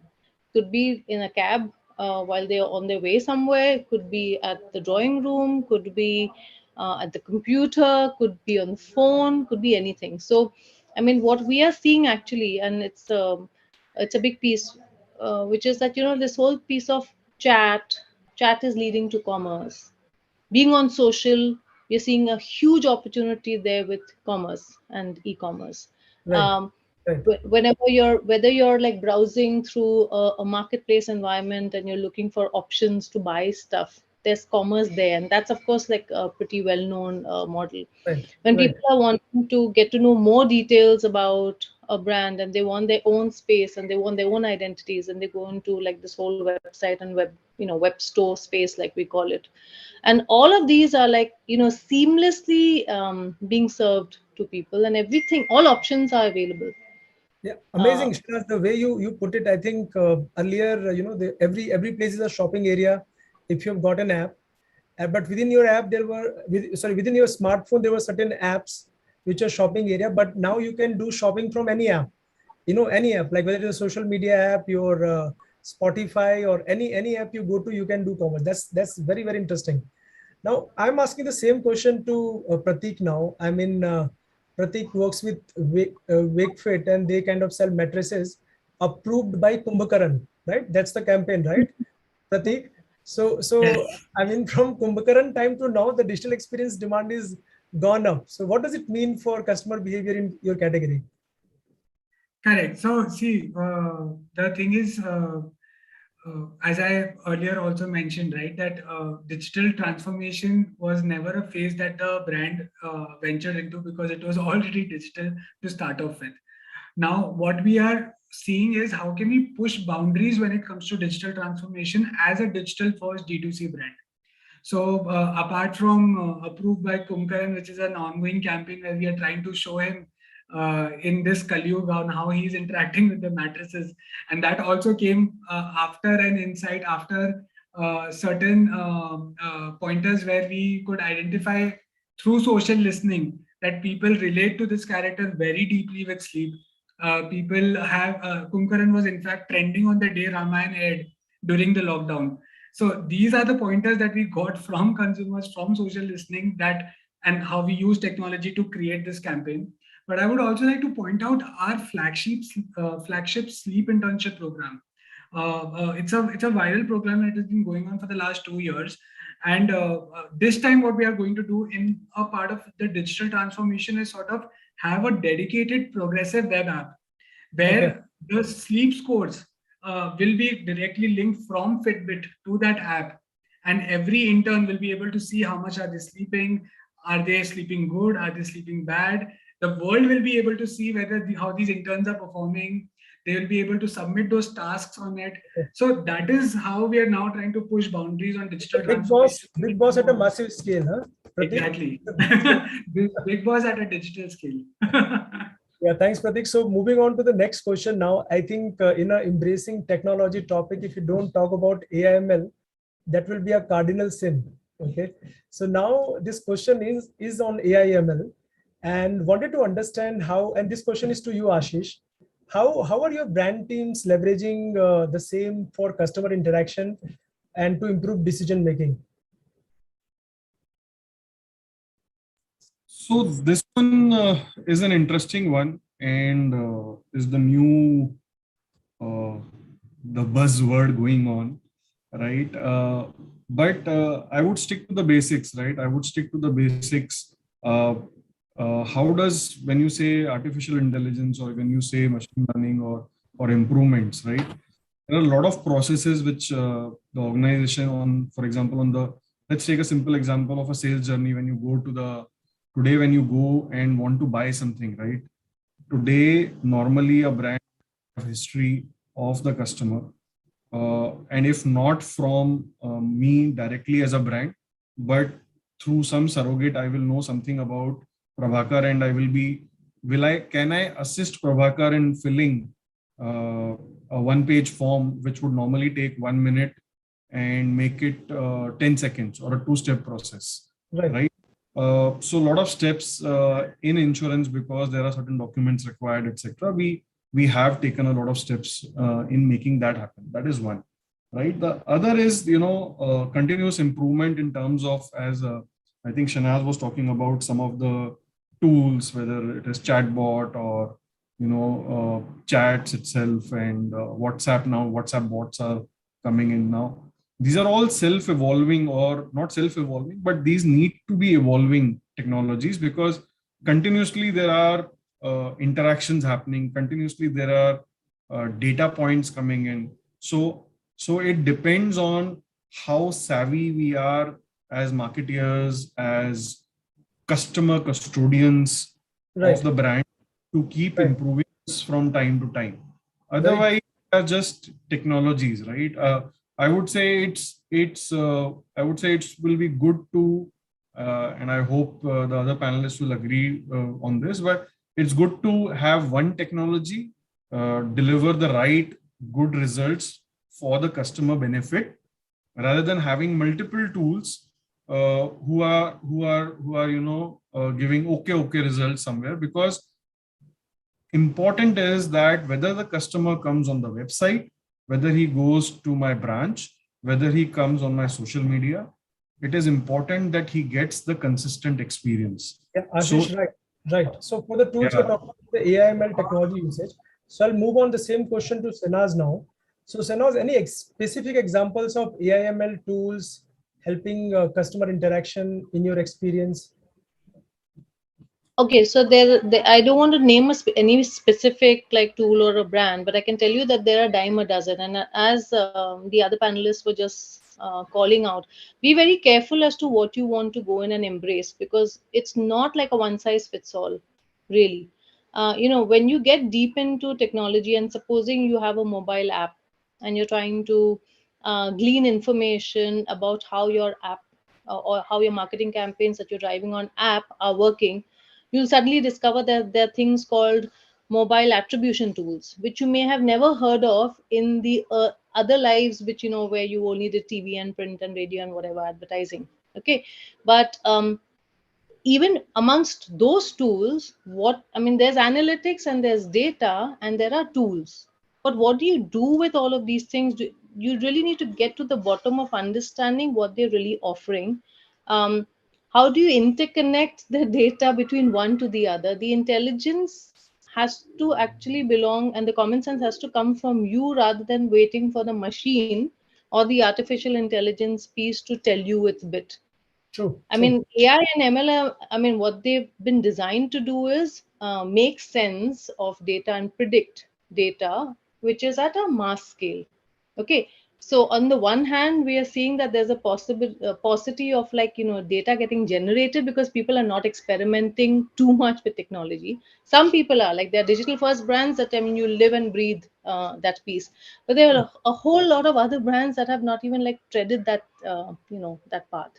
That's one piece. The other is how do you really maximize it and use it to its hilt? There are enough options out there, but be very clear as to why you want to use it. There are data and tools for every part of the marketing mix. How do you drive customer experience? How do you do data attribution? How do you drive just acquisition? How do you just do a messaging? True. How do you do social media or listening? How do you do reputation management? There are too many tools, and not everybody offers everything. True. Not everybody offers everything, and it's, again, for me, it's not a one size fits all. Please be very clear as to what your brand is, what its ambitions are, and why you really need it. And then once you have it, then really leverage it to the hilt. Yeah, Shanaz, the way AIML is being talked nowadays, it's like your toothbrush. पहले आपके toothpaste में नमक है, आपके toothbrush में AIML है क्या? These are the kind of questions which will come forward. And you should counter the people who say that and ask, what do you understand by AIML? Right. Really, because just again terminology will just come out, but no one will have to say anything beyond one sentence. So right about it. And that also points to the fact that there's a fear around technology, right? So when I talk about AIML, there's a Elon Musk and there's a Mark Zuckerberg, and both are amazing entrepreneurs, world's richest people, but yet very different point of view on AIML, right? It depends on which camp you are. Now talking about the fear, as a CMO, I'm sure there'll be fear of technology in your own organizations. But from the sales and marketing point of view, and this question first is coming to you, Prateek. So from a sales and marketing point of view, as a CXO, how do you take care of this fear? Like, how do you kind of put this fear away? Right. See, how many times have you, with your friend or with your family members, have spoken? We were just talking about this holiday, and how am I now being served ads? Right. So, so there is a very thin line where you want to start becoming creepy as a brand versus you start, helping them out. Like, I'll again go to the point B of Ashish, which is how you use technology or use data only when it is benefiting the customer as well, and that's how you tackle the fear. So I would want the brand to remember my birthday. I would want the brand to know that the last product that I browsed was a pillow, so don't send me an email for a mattress. So I would want these things and understand, like, I would want the session to be continued right after I have left last. So these are things that a consumer expects. So you need to clearly demarcate between yourself that where are you crossing the line when it comes to doing too much for the consumer and not thinking about what he or she feels versus trying to just giving something that is actually benefiting them.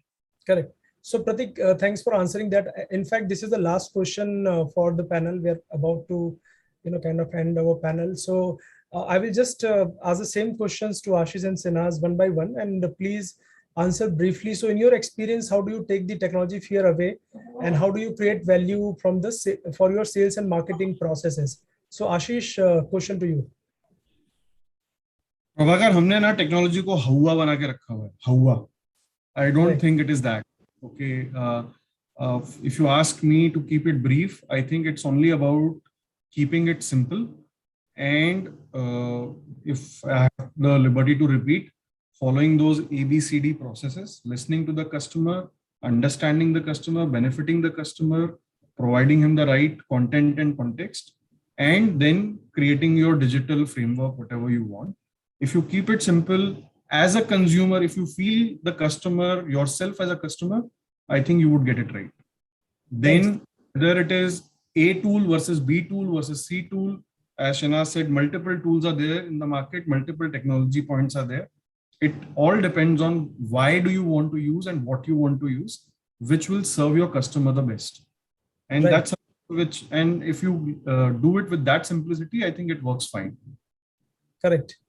So hawa mat banao. I mean, ask the basic questions and embrace the technology. Yeah, great. Yes. Thanks, Ashish. Yeah, Shana, same question to you. Yeah, so in our case, we are a technology provider, right? So we, like I said, we help businesses and individual entrepreneurs go online. And one of the biggest things that we found is exactly what you said, which is that people are very scared about going online, or they were very scared before Shopmatic. So what we do is we focus on making life really simple. And when we say simple, it's like literally stay away from jargon, leave the technical stuff to us. Let the experience speak for itself, and just break down going online as a business into very few simple steps, so that in a couple of minutes you've got your products uploaded, you've got whatever you want to say about yourself out there, and you're able to see everything in live action in terms of publish your site, see it for yourself, play around with it, experiment with it, and really have fun with commerce. I think one of the greatest things that I have seen and what I've experienced is, it's like the moment you get people in front of our app or our, the browser, and you get them to sign up, and when they start getting into the process, they really find it easy. And then when they find it easy, they'll come back and say, oh, but I can do this. Oh, wow, it's so simple. Oh, really? Why was I so scared about it? Right. So I think it's a responsibility of technology providers as well to really demystify things and simplify life, because you don't get the awards for making a complicated product. Correct. You want it to be beautiful, simple, so that more people embrace it and take it and run with it. Yeah. So I would also go with Ashish said about simplicity. And great, Shanaz, you just repositioned Shopmatic as Ghostbusters. So and just as a part, kind of a summary thought, amazing discussion. Thanks a lot, panelists. It's not that we use technology, actually we live technology. So, so from this panel, the message is that, keep calm and embrace technology. So thanks a lot. Thanks everyone. Thank you. Thank you. Thank you. Very enjoyable session. Thank you. Thank you so much, everybody. Thank you. Thanks. Are there any questions, or we can kind of end it here? Yeah. Nehal, you are on mute. Yeah. Sir, I don't think there are any questions as of now. Sure. We can move forward. Thanks a lot, Nehal. Yeah, thanks. Thank you so much, panelists. Our audience have garnered great knowledge around the tech. Thank you so much. Thank you. I would now like to introduce our last panel for the day, Influencer Marketing, Using It Intelligently. This panel will be moderated by Anup Sharma, who is an independent communication consultant, and joining him are Aditya Gurwara, Managing Partner, Services Kuros, Chandni Shah, Founder and COO, Connect, Manikanta Yadavali, VP Growth Trail, Rohan Tyagi, Vice President Strategy and Operation of Triller India, and Shalabh Atre, Senior Vice President Marketing and Digital, Rupeek. Over to you all.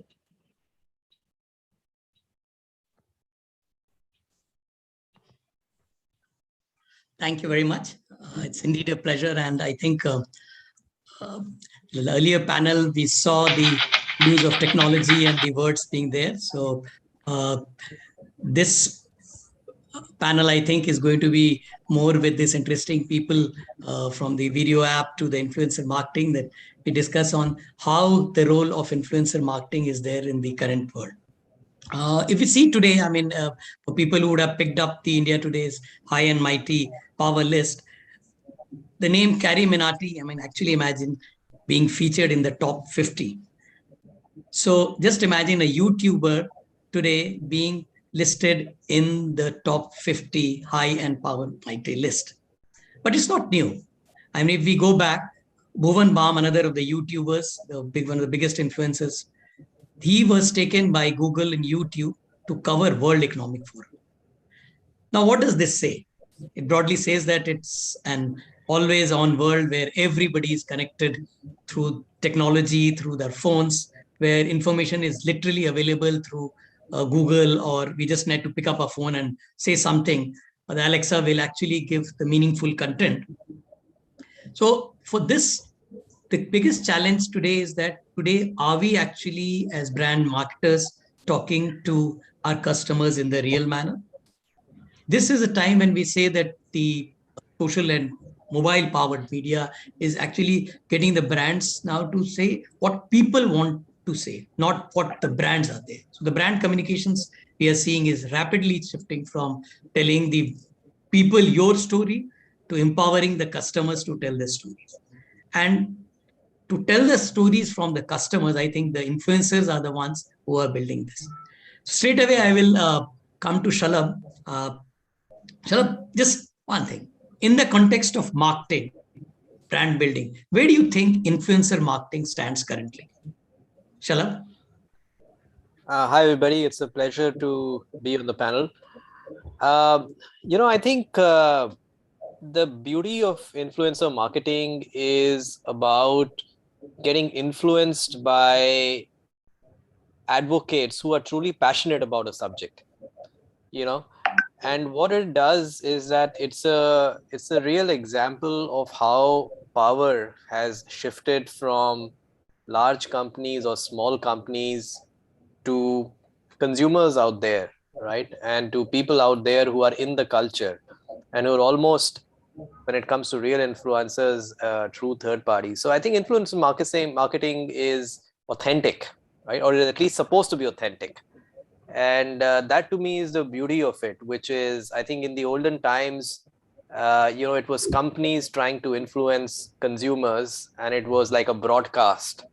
And now it's more like a charcha. It's not a broadcast. And I think that's the difference. The influencer is the one who puts something in the pond and there is a ripple that happens. and it's really in the culture. So I think it's democratized marketing in a way when done properly. Very nice, Shalabh. I mean, I think there's a nice way of saying that today at the CMO Charcha, you actually brought the analogy that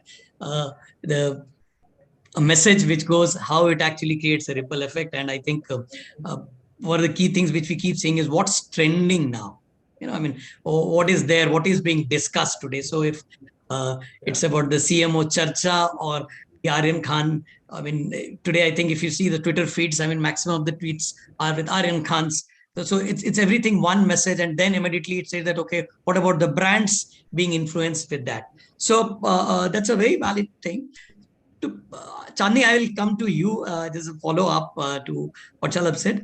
Do you think that are brands giving this discipline of marketing equal recognition in compared to what we say the traditional methods of outreach?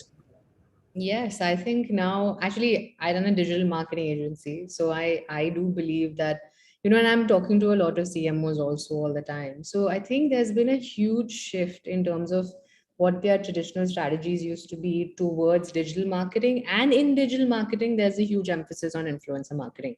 A lot of their, marketing strategies have shifted from what they were currently doing. Yeah. So I do see that shift. And do you think that in terms of, since you are part of the agency, so do you think that from the budget perspective, is there any trend which you are seeing? Yeah, I mean, we've had an influencer marketing desk for a really long time. It's been 4 years in the making.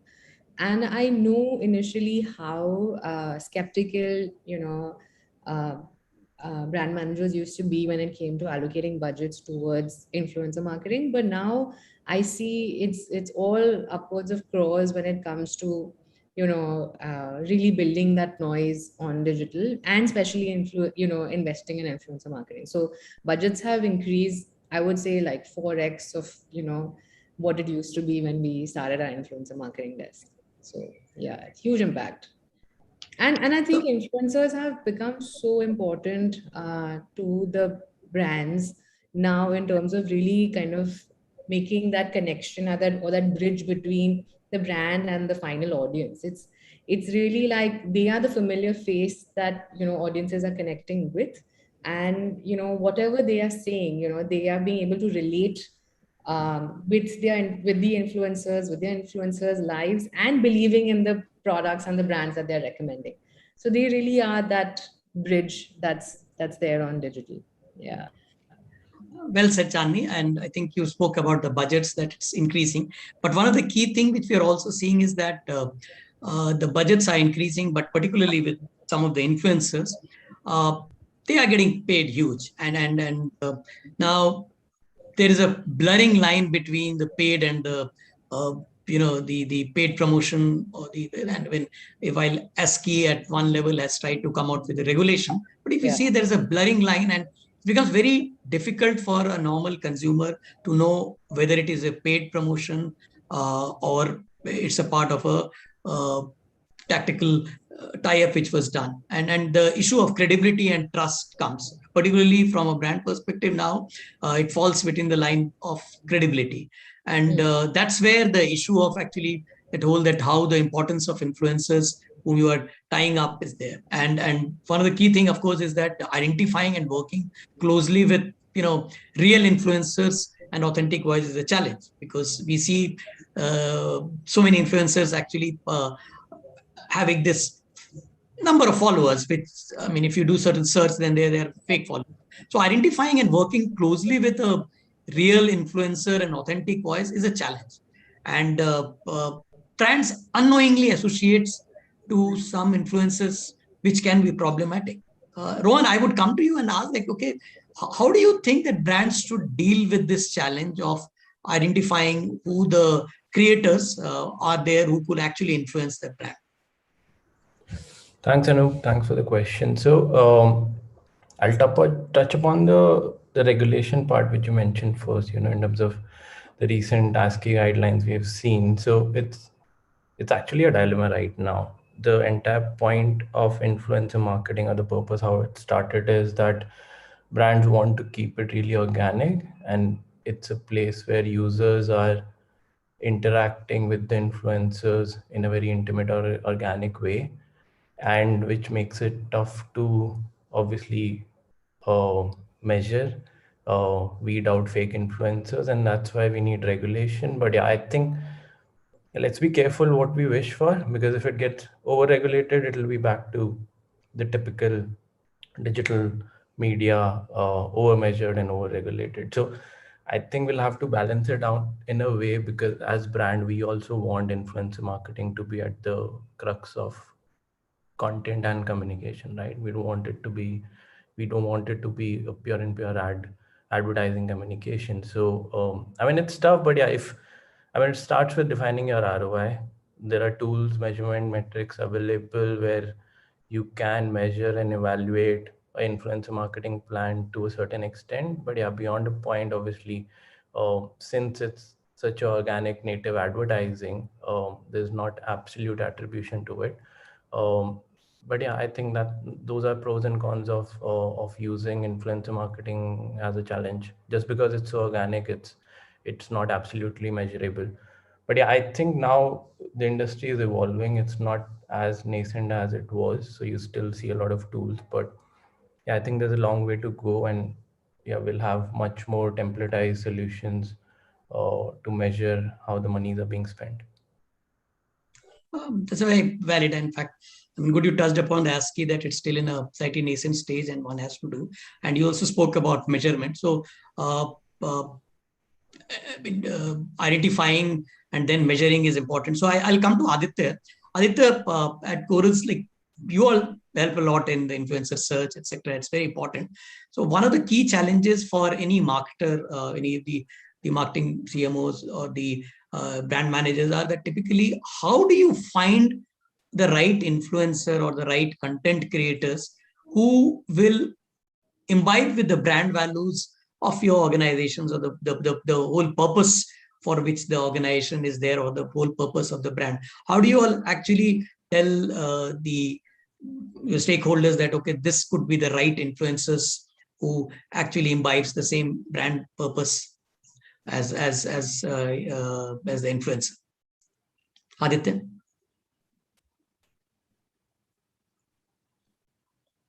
I was smartly on mute. I'm so sorry.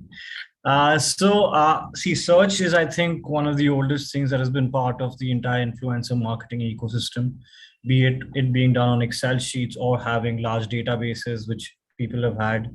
I think Chandni mentioned something where he just said she's been at it for 4 years now, so she knows the evolution of how this entire game has changed massively from where it was to where it is today.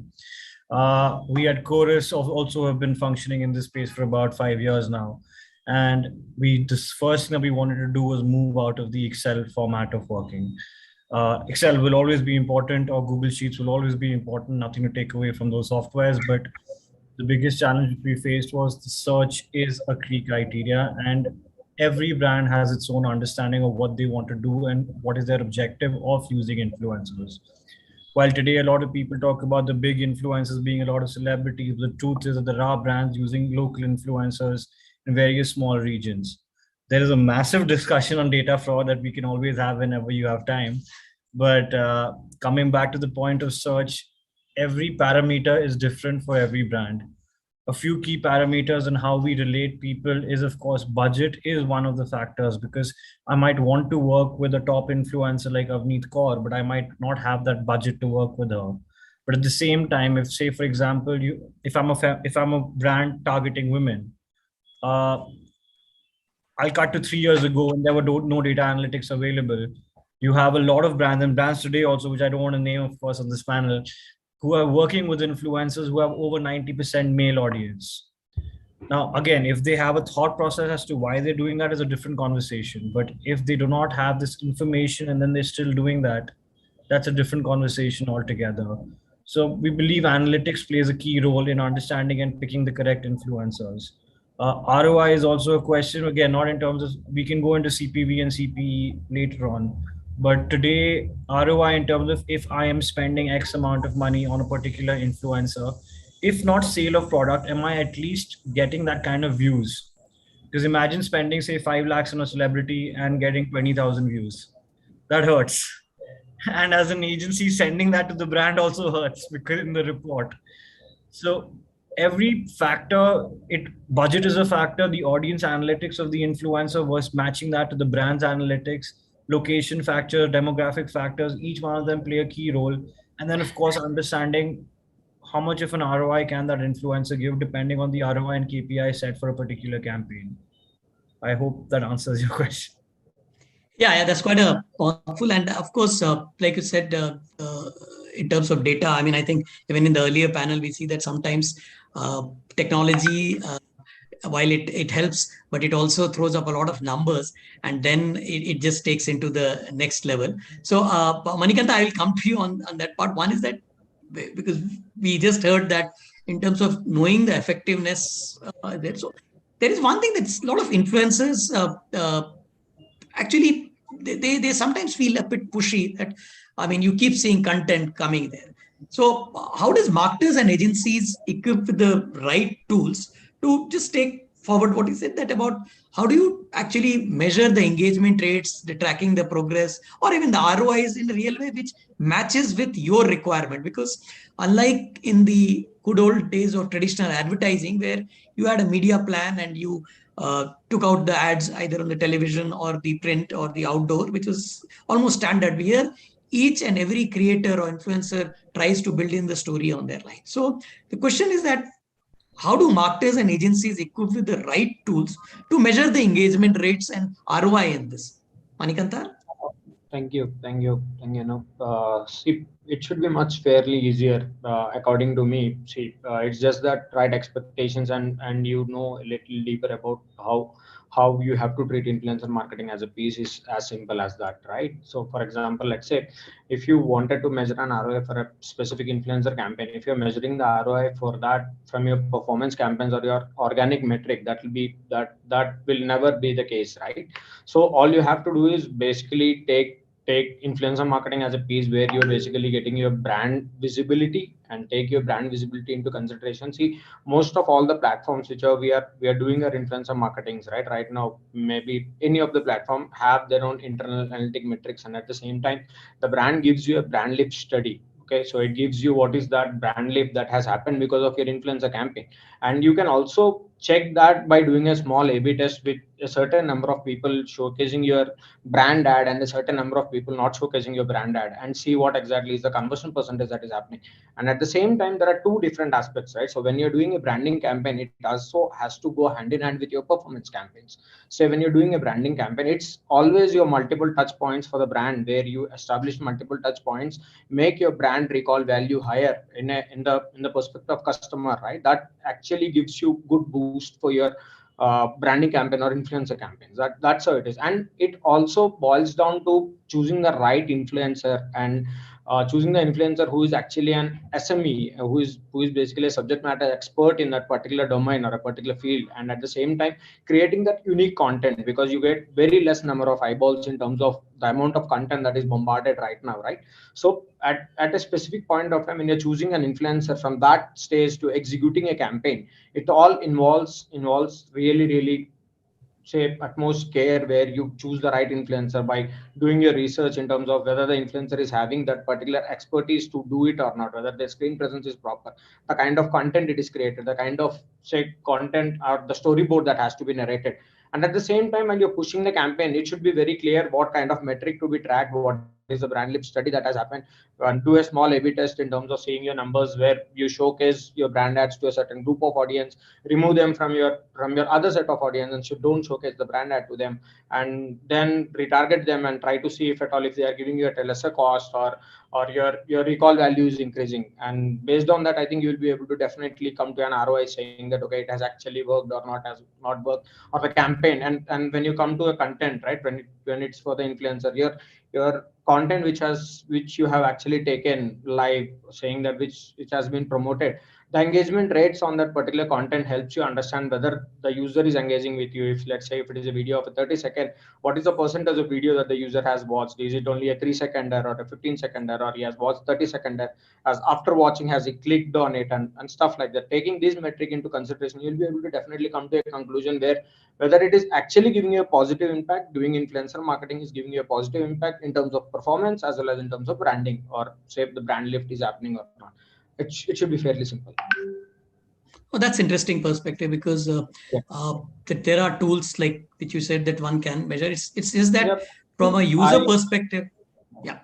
From what I believe, see, tools and analytic platforms, there are a lot of analytic platforms which have a multiple attributions and stuff, but it should be fairly simple with general analytic platforms that you use internally, or which are freely available, like Google Analytics and Firebase and stuff like that. You should be able to measure your ROI very easily from that when you know the metric very clearly defined.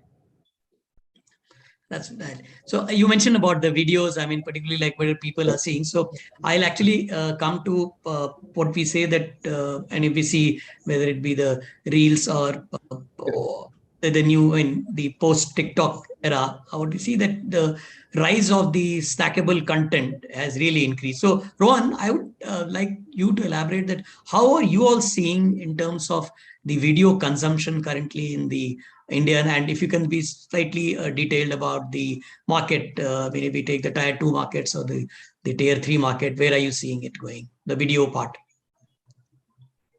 So the video consumption growing in India, I mean, that's not news anymore. We all know pandemic has pushed it further because people have more time. Better connectivity bandwidth is pushing it even further. The change in behavior in terms of format that users are consuming, that's been an interesting phenomena last couple of years, as we know. So the demand for shorter, more snackable content is increasing, primarily driven by growth in smaller towns, because those are the new users which are coming onto internet or video consumption in general. From urban user perspective, I mean, they're not the new users, they existed before. That's why we relatively see higher growth in tier 2, tier 3 towns. But I feel that the consumption behavior is changing overall. It also comes with that there's so much information overload because the formats are becoming shorter and shorter and the volumes are going higher and higher to it. It's very important.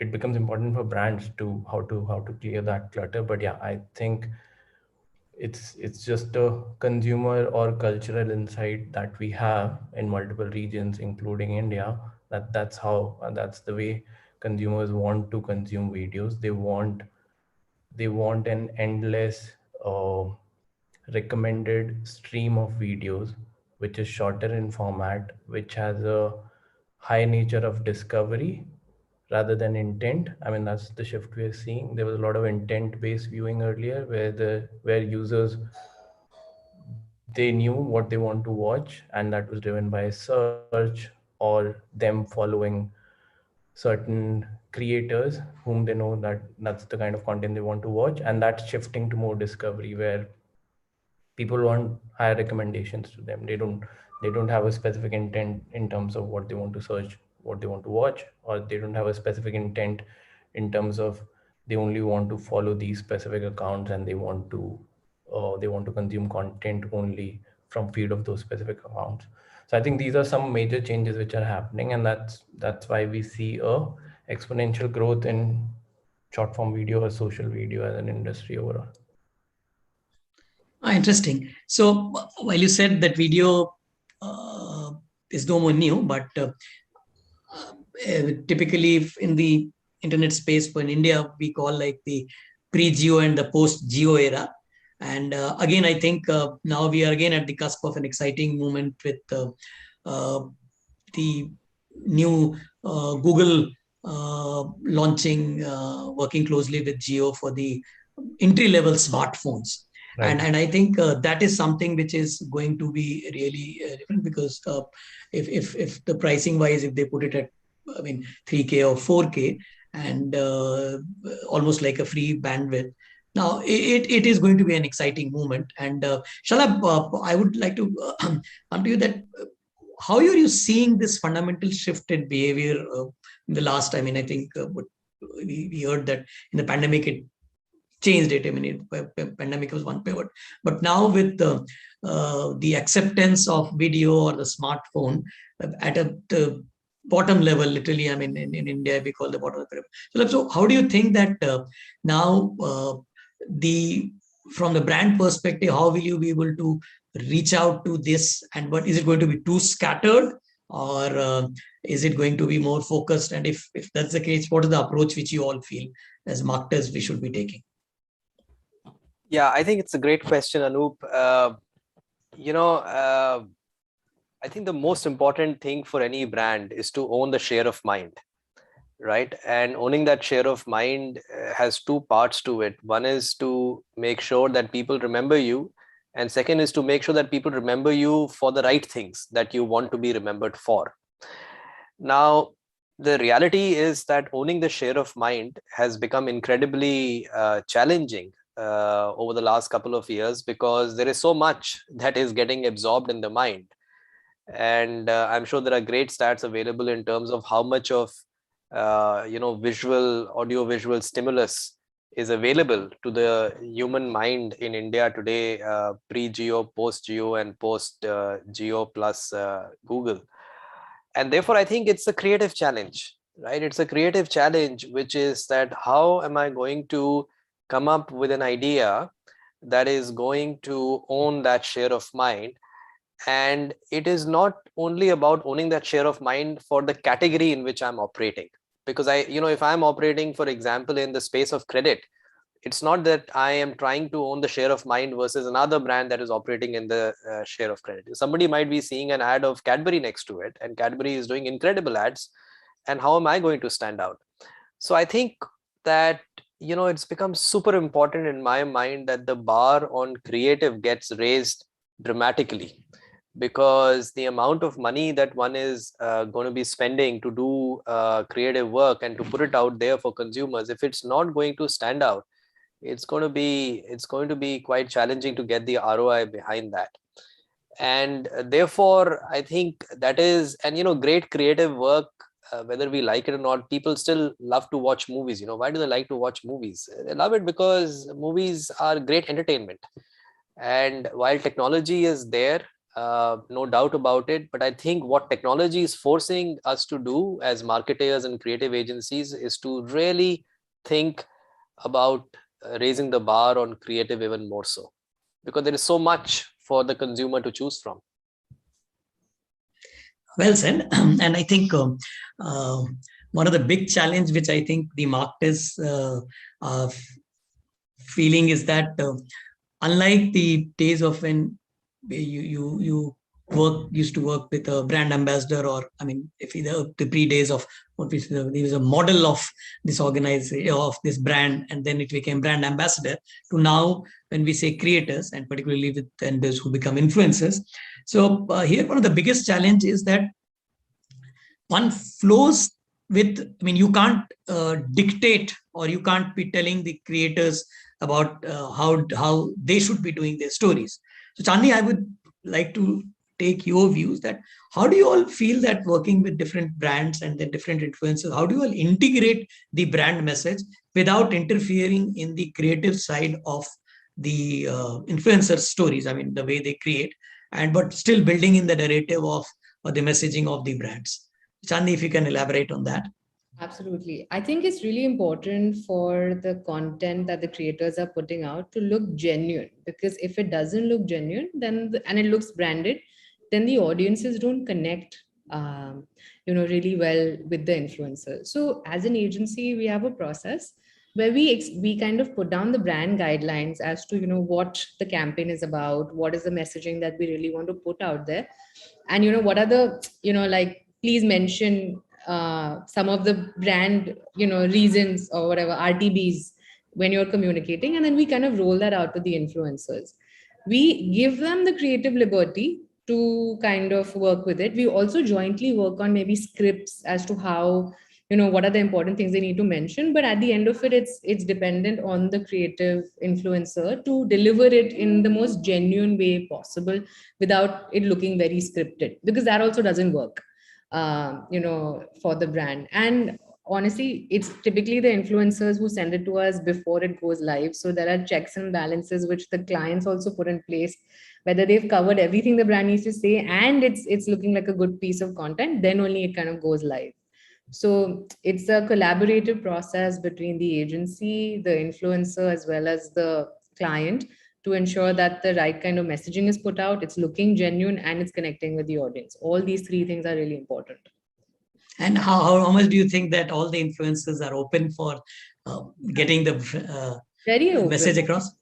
In fact, very open. Yeah, they are. Only that when the brand side people kind of give changes is when influencers do get a little bit annoyed. And but other than that, honestly, they are very open to us collaborating with them jointly, scripting out the creative and them putting it out. So yeah, it's not a challenge from that standpoint. So Manikanta, if you can say that now, one good thing is that the technology part, I mean, the tools are there, which actually allows the creative freedom to experiment, and a lot of the marketers and influencer marketing agencies, they like to work with people who are, I mean, the creators actually can do almost all the work themselves. Manikanta, just tell Manikanta, how much do you think that the tools are actually giving the kind of creative freedom? Creative freedom, see, the tools, most of the tools which are available out there help the creator to mostly to helps them to make a decision in terms of what kind of content to be created and what kind of content should help them in terms of boosting their ranks or numbers up, right? So that's one way that it should. So in terms of creativity, I think every creator have a style, and they follow their own passion and style to basically create unique content pieces that they create or generate. Everyone have a particular style in terms of they do it. It's just that these tools enable them in terms of moving them towards a data driven approach in terms of what kind of content it is trending and what kind of content should help them in terms of getting the numbers up, or they match up with the trends, right? So because if you see, most of the influencers follow trends is a thing right now, right? So you have to these tools should actually help them in terms of figuring out trends that are running up there, so that they can actually use those trends to become more popular, or they should be included in those trends so that they can actually pick their profiles or pick their portfolio up. That's something that the tools can help with. But when it comes to creativity, I think it completely goes down to the creator in terms of how he can take the data and create in his own way, in his unique style, that the content has to be created and put it out there so that he can catch the eyeballs of the say end user, and help him grow his network or help him grow his follower base. That's as simple. Very interesting perspective, because I think that's very important. And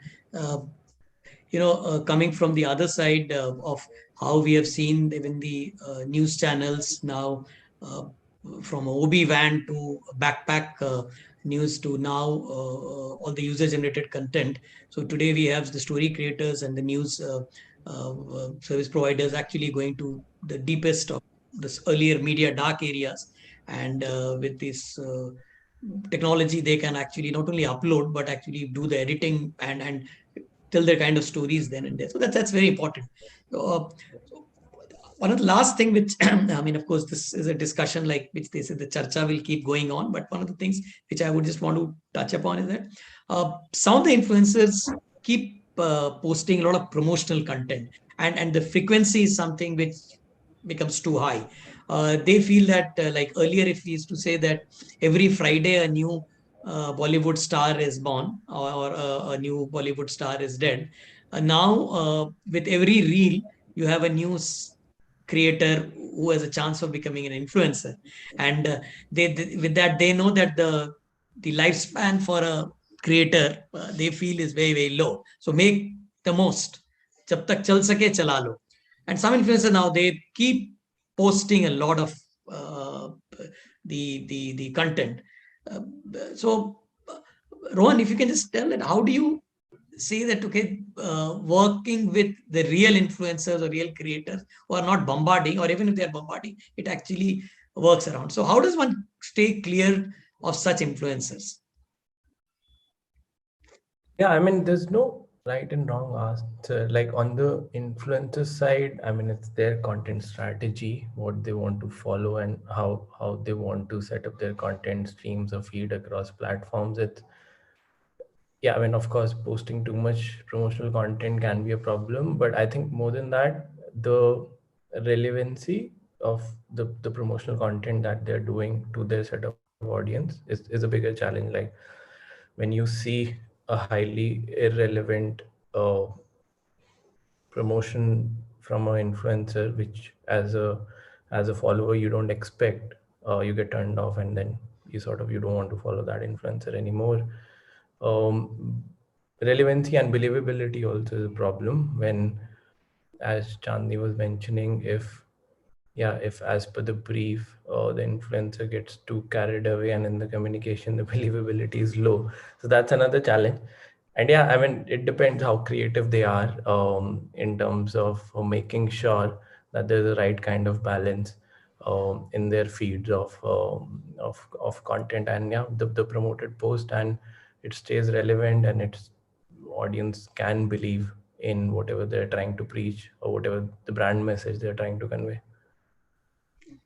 Great. So before we wrap up, one last question, which again, I think we could have done a rapid fire, but we're doing. So regional content or national content or international content? I mean, this we are taking straight away from, if we say the Squid Games, Netflix says that it's one of the biggest opening which they had from Korean language making there. So the question, Aditya, Chandni, Manikanta, I mean, you all can go that regional content, national content, or international content. I mean, which do you think will grow more? Aditya, you can go ahead. No, I think considering the country we're in, regional plays a very important role, because at the end of the day, we don't have a national language, and while English is a language that does break a lot of barriers in our country, there is something about local content that you can never defeat. Now, from a person, say, sitting in Mumbai and Delhi, Hindi, English, certain languages are fine. But when you go, say, for example, very east or very south, and regional language plays a very key role because it's about relatability as well. Now, I don't doubt the fact of what you said about Squid Games because it has broken all barriers and I watched it myself. But see, it's all about how content is consumed, and people there will always be, national will always have its own way, especially in terms of language, but regional will always and always play a key role, especially in a country like ours. International will find its way, but again, penetration is also a big question because, again, like you said earlier, the post geo era and this entire Google geo era that's happening, you're going deeper penetration into the market. Earlier, digital was a little more difficult to crack when regional never came up as a topic, especially in a digital conversation. Today, it's a very key topic.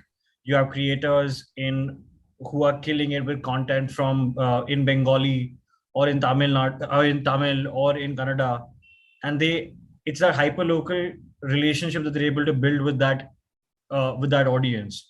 And sometimes it's about the brand that wants to reach out to that audience, wants to work in a hyper local manner.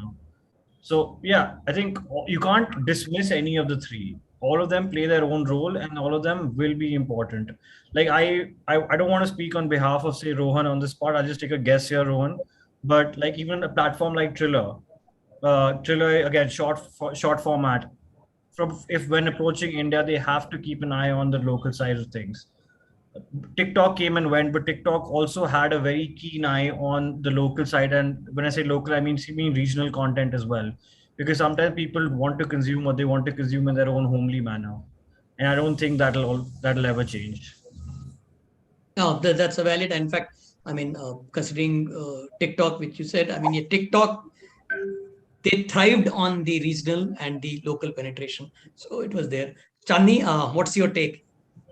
Yeah, I think it has to be regional, yeah, for India at least. I think it's a very niche audience that looks at the international, and the national, it of course prevails, but regional is what's like really growing. If you look at today, even Amazon and Google, they're investing into vernacular. largely because that's what people, at large on the new audiences on digital are kind of consuming regional content. So it's really important. I believe that the regional is the way to go, and it's the one that's going to really grow exponentially.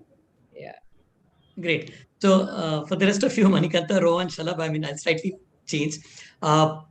Snackable content at one point of time, and we discussed about Squid Game. So we are at a funny situation where we say that, oh, we don't have patience. The customers won't be able to spend more than if with a goldfish, I think 7 seconds or 9 seconds is that attention span. We said, okay, reels has to be that quick. To people actually binging on Breaking Bad or the regional contents, whatever we say, Wasipur kind of movies now, which are there in Mirzapur format, or like the Squid Games. You just binge. So the question, Manikanta, snackable or long form? Both have its own merits and demerits according to me. So both content forms are really valid and both content forms are really great, but totally depends on the end consumer. Whatever the consumer receives or whatever the consumer likes, it's something that you have to provide when you're basically a platform like that. But for us, it's mostly not snackable. It's always long form or say valuable content is something that we believe in at Trend. So providing some content which can add value to the end consumer at some point in his lifetime, not maybe immediately, but he can learn from it and inculcate in his lifestyle and change his lifestyle is something that we believe. So I always have to go with so entertainment is also a very big part in your life, and it's very, very important, which is proved by multiple other platforms. And at the same time, TikTok has broken the barrier, but lifestyle content really creates a value, and at the same time you can actually help a consumer or a user who basically is watching the content to make a really good lifestyle decision in his career and change according to whatever he wanted to be. So that's something that I believe in. Rohan, to you. Yeah, I have very similar response actually to both the questions, even your earlier one on international versus native. It's not one versus another. I can answer this from multiple point, but I'll answer from platform perspective where I am right now. Okay, so it's you have to choose what you want right now. Like from a platform perspective, the growth in terms of numbers will come from snackable content and regional content. Okay, that's like the base of the pyramid, as you said. But you'll have brands which want to engage with audiences on long form content because that message cannot be delivered in short form content. Similarly, there are brands who are looking for audience who's consuming international content and not consuming regional content. And if everyone is chasing regional, someone has to chase international, right? So, you have to choose what strategy you want to pick. That's interesting. Shalabh, I will come to you, but the question is going to be slightly different. Where will you prepared my answer for this one, but go for it. Yeah, but of course, we'll get a chance, like they say, the Charcha can keep going, and we can always the hashtag, I think, @Gali is using a CMO Charcha, so we can continue our discussions there. But the question for you, Shalabh, is that multiple creators stroke influencers or limited influencers? So where will you put your gold on? I think multiple, because, as I said, I think the beauty, and I love the word creators, right, instead of influence. The beauty of this whole thing is that creation has got democratized. And the moment it gets democratized, I think ideas can come from anybody. Who am I or any of us to decide where that idea, where that creativity is going to come from? So definitely multiple, simply because of the fact that every single day there is somebody who understands the pulse of people around them a little better. And I think the creators who will keep doing well are the ones who understand the pulse of what is happening in the culture around them and what are they passionate about. So multiple, because I think that is the beauty of it. This is not going to be an empire of a few people. This is going to be a kingdom of many people. So. Great, Shalabh. I think those are the golden words coming out from the rupee. I think on Dhanteras, early Dhanteras, I mean, that's a good way of, we know that where to put the money. But without saying that, I think almost everybody of you actually added value. So I would really like to thank Chandni, Manikanta, Rohan, Aditya, Shalabh. It was really interesting. Of course, we needed to keep it a bit short, but quite an interesting charcha. Nehal, over to you. Thank you so much, sir. And thank you all the panelists. It was pleasure having all of you and getting to know so much about the industry. Thank you so much. Thank you. Thank you, guys. Thank you. Thanks. Thank you. Bye. Now, dear audience, before we end this event and call it a day, I would like to thank our presenting sponsor, Trell, our eminent speakers for the day, and our wonderful audience who have been with us throughout the day. Thank you all and stay tuned for our next marquee event, MOBEX 2021. Thank you so much.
Thank you, Nehal. Thank you, team.